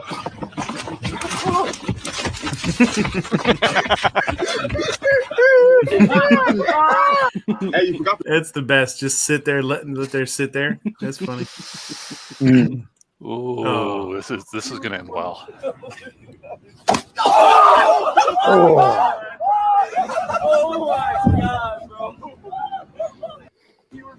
Didn't spill his beer though. And then he drowns. Dude, yeah, then he falls in the water and sinks straight to the bottom.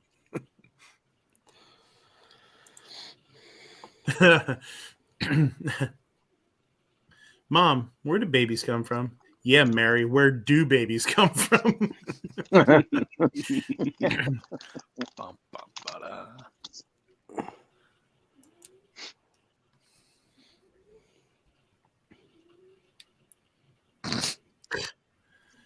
Biden says he will run again into 2024. If I'm in the health I'm in now, if I'm in good health, then in fact, I would run again. And if that means a rematch against Donald Trump? You're trying to tempt me now. Fate has intervened. I hope he runs for president again. Oh my God. It'll be a There's already bloodbath. talk of AOC and Hillary primary Oh, each other. Jesus Christ. Seriously? Oh my God. My thing is with Cortez though, she's only going to be 34 at that point. She doesn't turn 35 until like October of 2024. Well, you don't have to be 35 to be vice president, right? I thought though legally for even the primaries and stuff, you're still allowed to be of age. I don't. I think that's just for the presidency.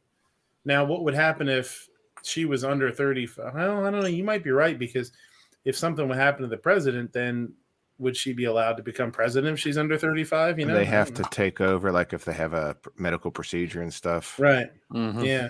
And they may be intertwined like that. Yeah. Bacon wrap buffalo ranch chicken skewers. First, you're gonna. Ooh.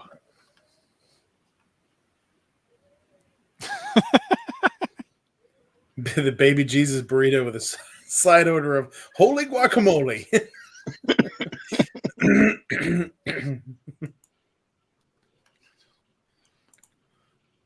You? Yeah. Santa. Stop. It's yours, dude. You're kidding. Oh yeah, dude. Take it out, dude. Are you serious? Are you serious? Is it the color you want? This is the color I wanted. Is this your old one? Yeah.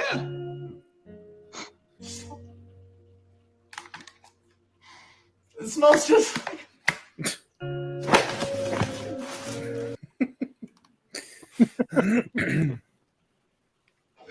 Music.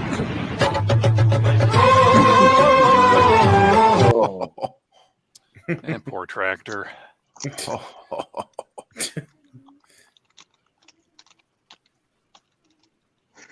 Dude, that old son of a bitch is so lucky, man. It's crazy. Hot dog and a burger. There you go. Ham There you dog. go. It's a hot burger. It's a ham dog. What is it? I don't know. But I know it's a It sandwich. looks like it needs a side of fries. Ooh.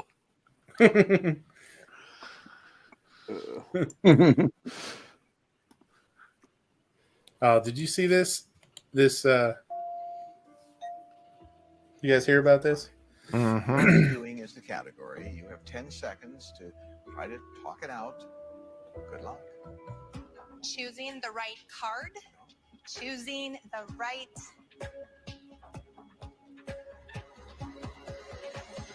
word.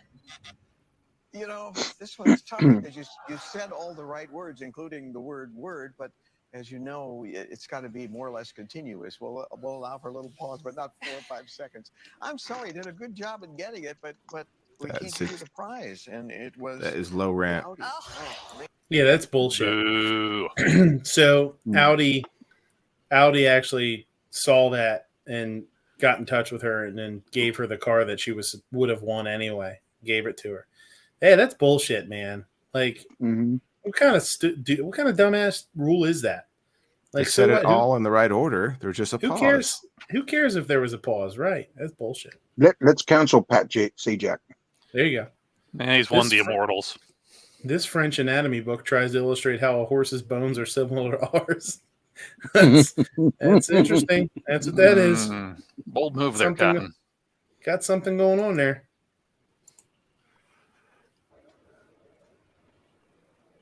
Oh no. Rare. Oh. Oh god. Popped a wheelie. Grandma thought she was gangster. Floor it, Grandma.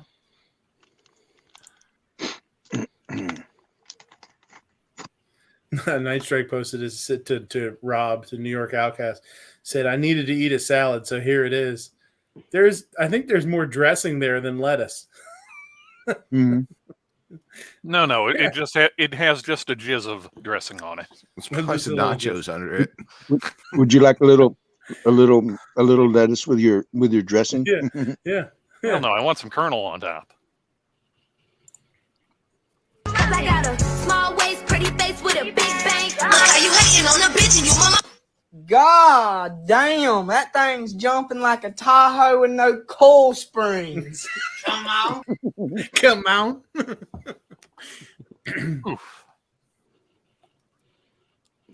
There was a bunch of these. Babylon Bee. Santa Claus sleigh jacked while delivering toys in Philly. Santa Claus sleigh jacked while delivering toys in Philly. There was a bunch of different ones. There was ones with like Santa Claus like laying on the ground after like a sleigh crash and stuff. Double tap to make Santa eat that ass. Yum. What the fuck?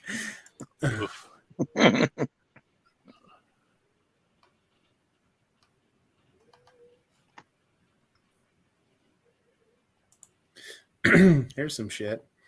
A woman in Alabama called off her wedding and then sold the diamond engagement ring at a discounted price, resulting in legal dispute with her ex-fiance. Earlier this month, the state appeals court ruled that the woman should compensate her ex for the ring he bought for $32,000, which she then turned around and pawned for $10,000. The man proposed to his wife, live-in girlfriend, 2.5 carat ring. That's a big rock for sure. Although the woman testifies that he never officially proposed marriage, the man claimed he got down on one knee and popped the question. After she moved out, she took the ring with her and then refused to give it back, and initially claimed she tossed it in a local waterway. When she lost her job in COVID-19 in 2020, she used the ring. She pawned it.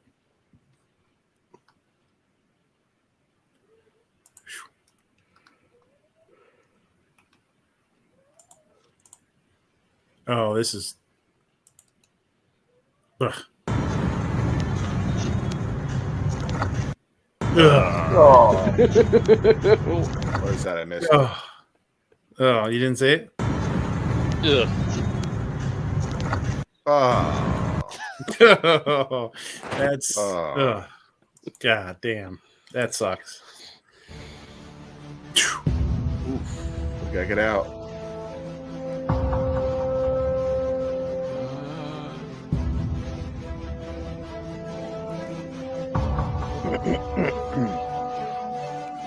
Like, what the Y'all, y'all laughed at me for spending the extra $5,000 on the sunroof. Yeah, there you go.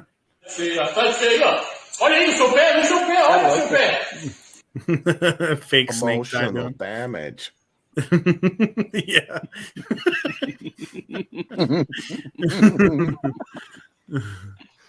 Had some moves. Oh, this was one of the other ones. Yeah. Christmas canceled. Santa shot down after violating Turkish airspace. It's horrible. It's terrible, Muriel. It's terrible.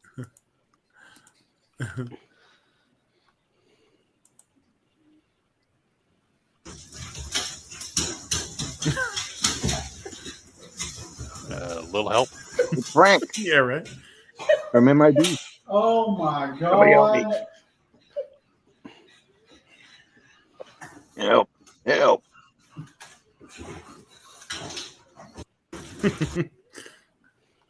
Oh, check this thing out. VersaCare USA. That's the bullpuppiest, most bullpuppy bullpup ever. Yeah. Yeah, it's messed up. That's crazy looking. It's like, that's insane looking. Mm-hmm. Jesus. If it's under $300, I might consider it. Yeah. Yeah, I hope you guys have a Oh, wonderful this is Christmas the. as well. Merry Christmas, and let's go, Brandon. Let's go, Brandon. I agree. Hey. Let's go, Brandon. I agree. Ugh.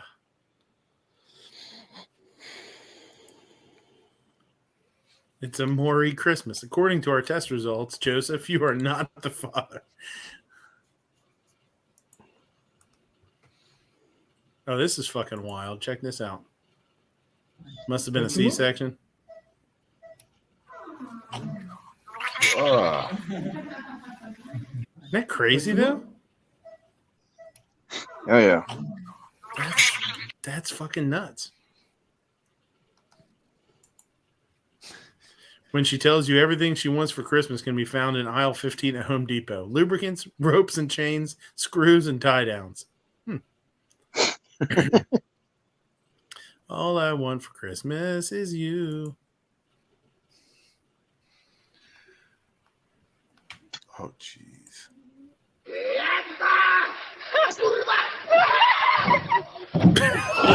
Oh, that's a rough ride.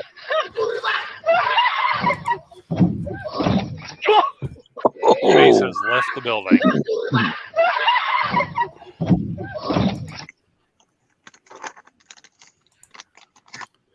UK woman shocked after she finds full chicken head with beak in KFC hot wings box.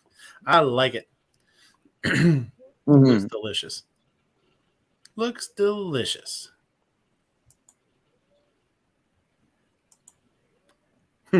I like them thick as fuck. But Sir Newton, we can't write that. Then write this: the greater the mass, the greater the force of attraction. Science. What about your neighbor? Cause your neighbor ain't worried about you. See, what about your neighbor? Cause your neighbor ain't worried about you. Lost your teeth. We're looking at over 220 million Americans who just in the last several months died. We're looking at over 220 million. Okay. Does this mean that I don't have to keep paying my taxes since I died? I guess, yeah. So baby, come with me.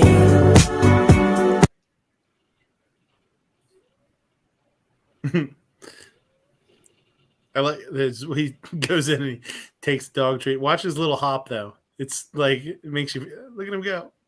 Yay! He's like, yay! His little hops and skips. That's a happy boy.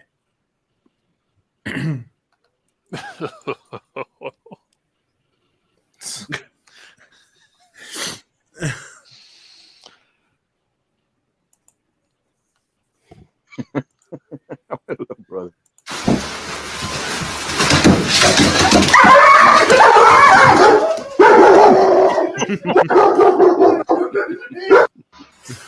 That poor dog.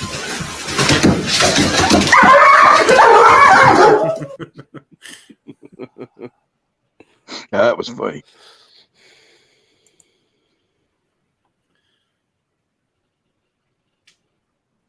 Transgender man who gave birth criticizes hospital nurses who call him mom. Aw. Hey man, it's 2022, bro. I don't even. Does anything surprise you anymore? George, you got to get one of these. Okay, what?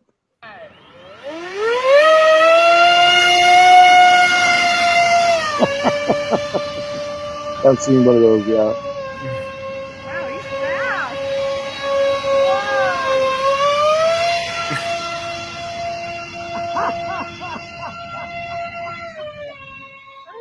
Wow. And then yeah.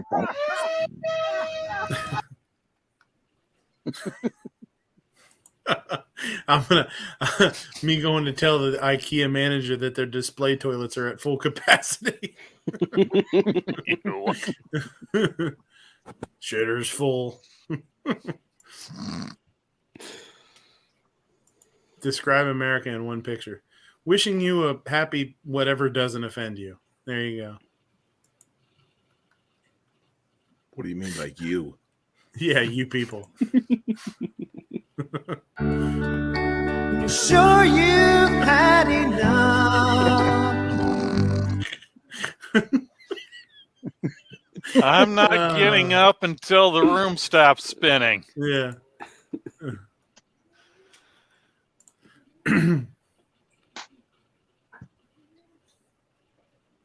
8 women, 1 man arrested in large prostitution ring bust. One of these things is not like the other. Bingo. The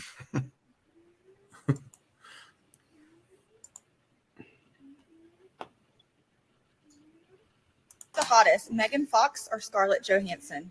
I got this. My wife. Aw, babe, you're the cutest. You stuck. Hey, babe, you do this. Who's the hottest, Megan Fox?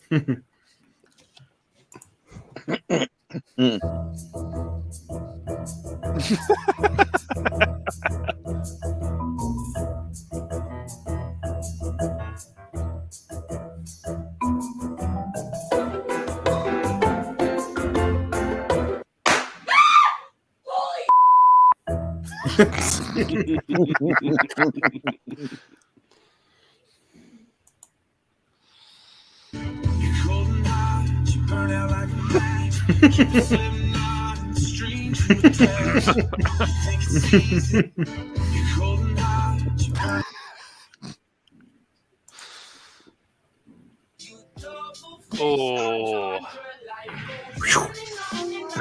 Dude. He learned real quick. Oh, look, it installed itself. Yeah. It's self-installing metal.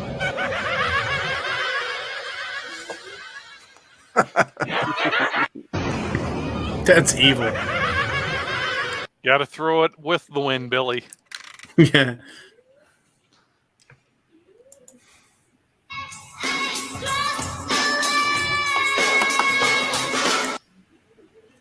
This is pretty crazy, actually.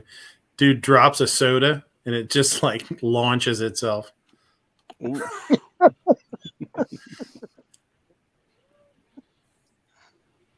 I think we saw one that had a champagne bottle or something.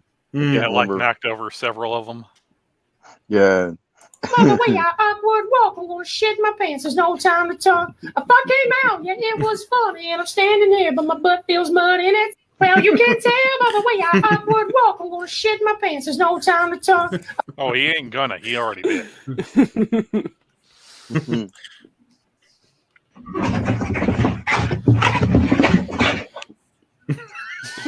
Hey, buddy. Zoomies.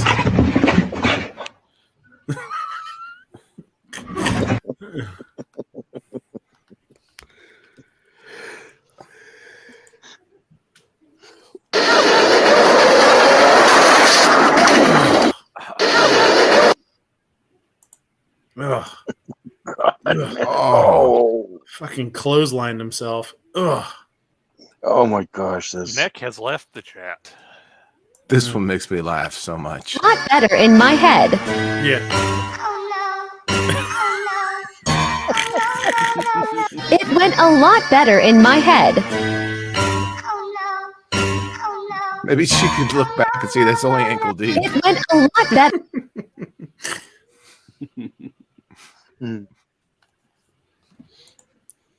I like this sign. Buy any 2 drinks and pay for both.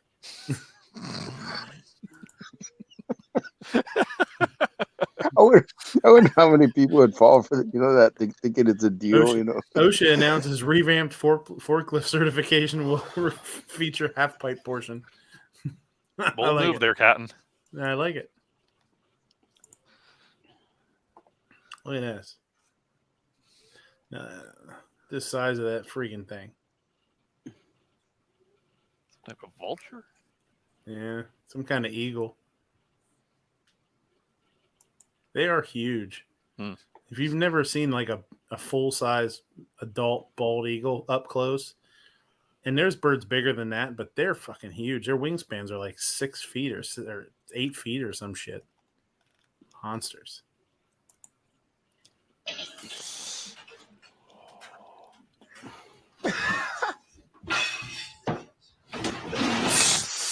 Oh God, I remember this one. It did just keep getting worse. Just kept getting worse and worse. Yeah. The thing that still was electric. Here you go. How the Grinch Stole Your Catalytic Converter. Son of a bitch. A Christmas classic. Son of a bitch.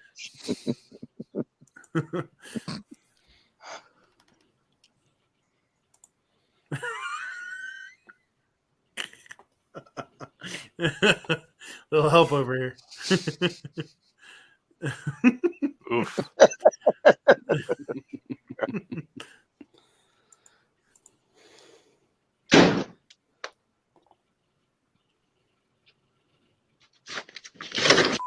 The fuck? His ankle just turned over. Little jelly ankles there. Oh shit! Ripped his door handle off and everything. My friend fell asleep and woke up at the water park. My friend fell asleep and woke up at... I like the clunk when they hit him in the head with the empty one. Oof. Omicron, hospitality's last chance to be profitable in 2021. Whoosh. Oof. Face should not be flexible like that. Yeah. I bet you didn't know that McDonald's Sprite is that powerful because they milk it straight from the creature. Slurm?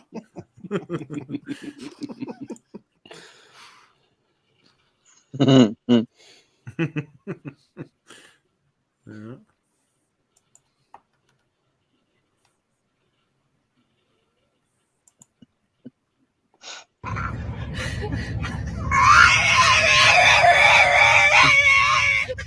So the road trip's going well.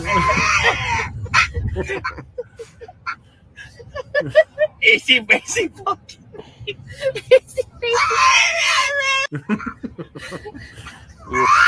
They're crazy. They're nuts. There you go. This is something that I could see Sarge's department putting out. A large boulder the size of what? A large boulder the size of a small boulder is completely blocking eastbound lane traffic. A large boulder the size of a small boulder. What's the boulder look like? It's a boulder. It's the boulder that looks like a boulder. Looks a lot like a rock, yeah, but bigger. Amazon. Your package may not arrive before Christmas. Be a lot cooler if it did.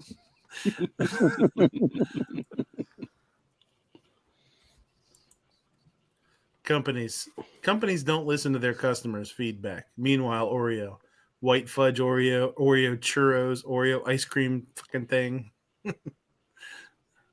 Sorts of stuff. Oh, this is pretty funny.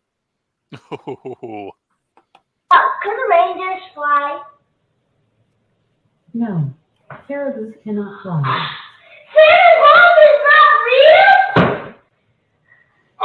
For one, Alexa doesn't know what she's talking about. Santa is real. How? Reindeers makes the sleigh fly, and the reindeers fly, but reindeers can't fly. Bum, bum, ba-da. Oh, we got hit a package. McDonald's employee 15 jumps through drive-through window to save customer choking on a chicken nugget. Yeah, good for you.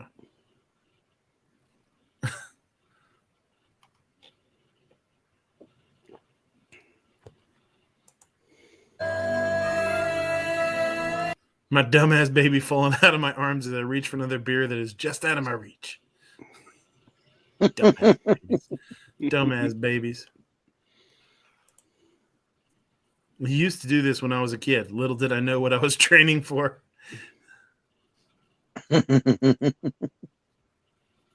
Sarge, you look good on Christmas morning, I gotta say. Looking pretty solid there. Oof. Christmas abs. He sent that to his wife. Your present's under the tree. Brown chicken, brown cow. I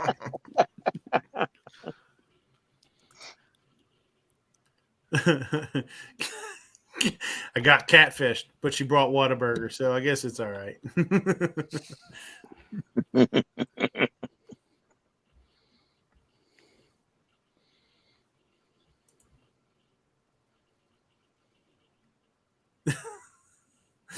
My girlfriend who told me she hopes I have fun with my friends. Me crushing brewskis with the boys. That's a evil look right there, man. That's an evil look. She hopes he dies tomorrow. She's like, I hope you get hit by a bus. Did you see Nate Diaz fake this guy out? This is pretty funny.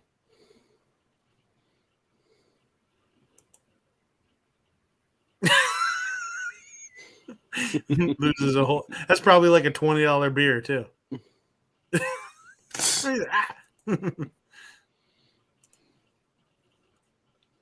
Speaking of things that were stolen from Grandma's house. What the fuck are you juicing with this? That comment. Yeah, myself. No, below it.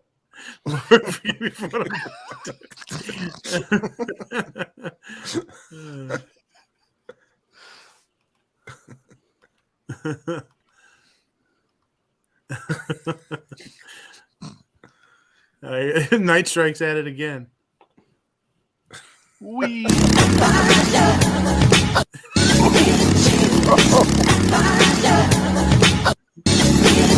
got to do a GoFundMe to get him some stitches. Nah, to get that drift trike back up and running. I don't know what happened here. I'm not sure if it's a temperature change thing. Pressure differential, maybe? Yeah. Pressure, yeah. Where's Tara Smith? Dang, that's picked up.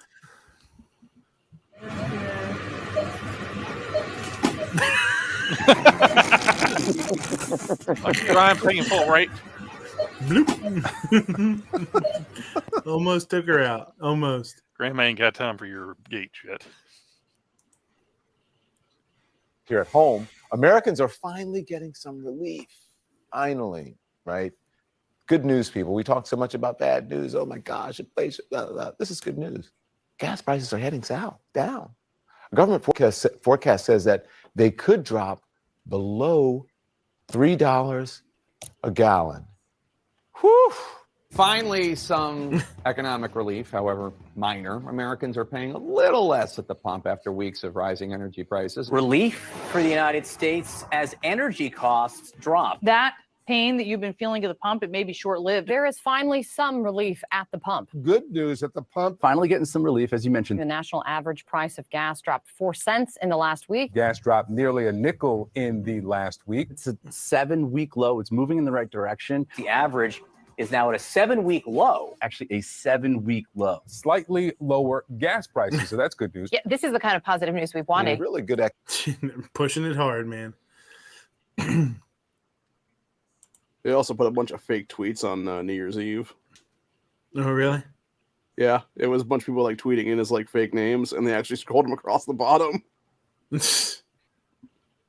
Rudolph changed his name to Rolanda dominates female reindeer games. I believe it. 2022, man. Insult to injury.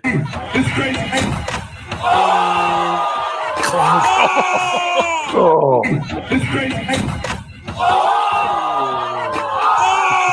I'm okay. I'm okay. No, I'm not.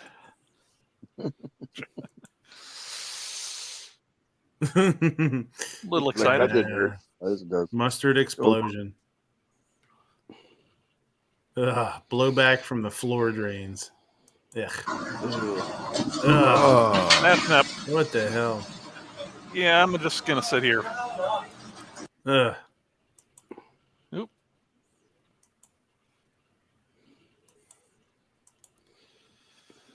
Huh. Bummer. Oh my god, this is the tiniest little wiener I've ever seen. It's so. That's that's pretty average. I don't know what you're those. That's normal size. Oh my.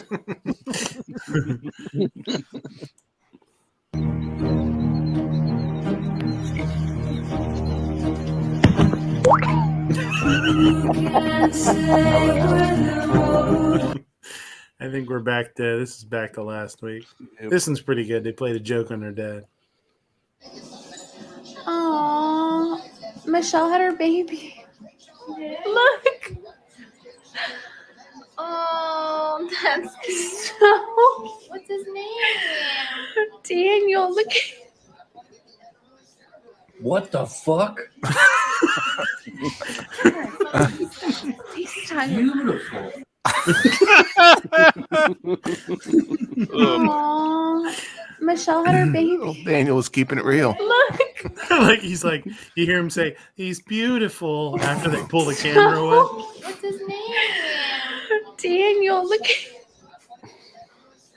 What the fuck? He's tiny. Beautiful. He's beautiful. Oh, this never gets old.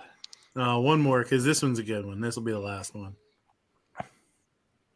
You think it's gonna work? Yeah. Okay.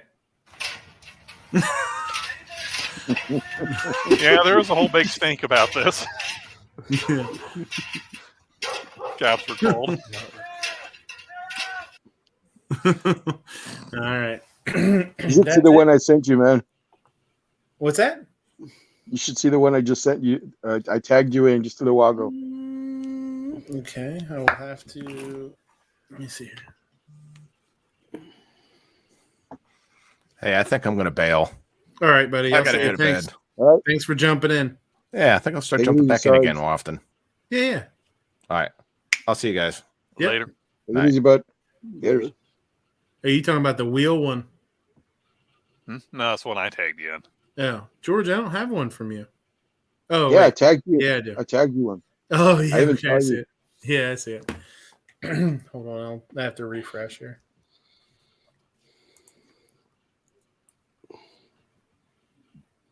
This one, 8 tag man. That thing is just wrecking things, man. George, why did you have to throw my yo-yo outside the window? I only Yeah, I threw it know. at you once. It's crazy. Look at that thing.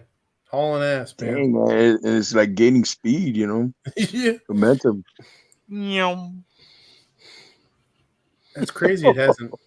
That's nuts, man. I mean, it shows you how balanced they are, you know? Fuck, man. Still going. And Jeez. safe. Finally. You drive by and you ever wonder, I wonder how that got there. Mexicans at 12 o'clock. 2022. That sure was my neighborhood that night.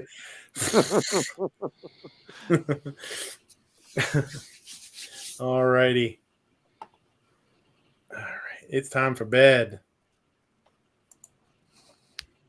I will I'm gonna call it a night here. George, you got anything to plug? Anything going on? Nah, nothing going on, but I'll plug for midnight, man. Hit or miss, Tuesday nights, 9 o'clock. Yeah. Mr. Thanks for Night having me. Strike. Tupperware, Mr. anything Night going Strike. on with you, buddy? Yeah, I'll be doing some new grandstands now that it's 2022. I'll be doing one here in the next day or two about Ohio's current carry laws in the vehicle without a CCW. At least how I understand them to be, because I might be actually doing felonies, not even realizing it. And then basically why we need constitutional carry immediately. So Yeah, I like your story about the dogs versus the monkeys, man. That was pretty funny.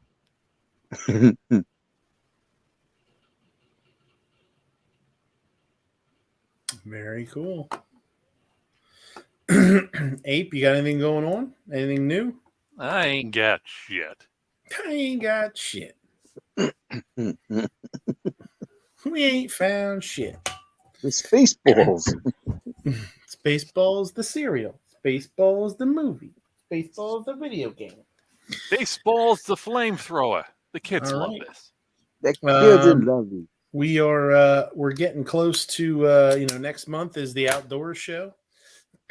So we'll probably might talk about that a little bit next week. Maybe I'll pull up the website and see if we can see who's going to be there, who's going to be up here to attend, and see if anybody's coming up here. Maybe we can meet up, grab some snacks, do some walking around.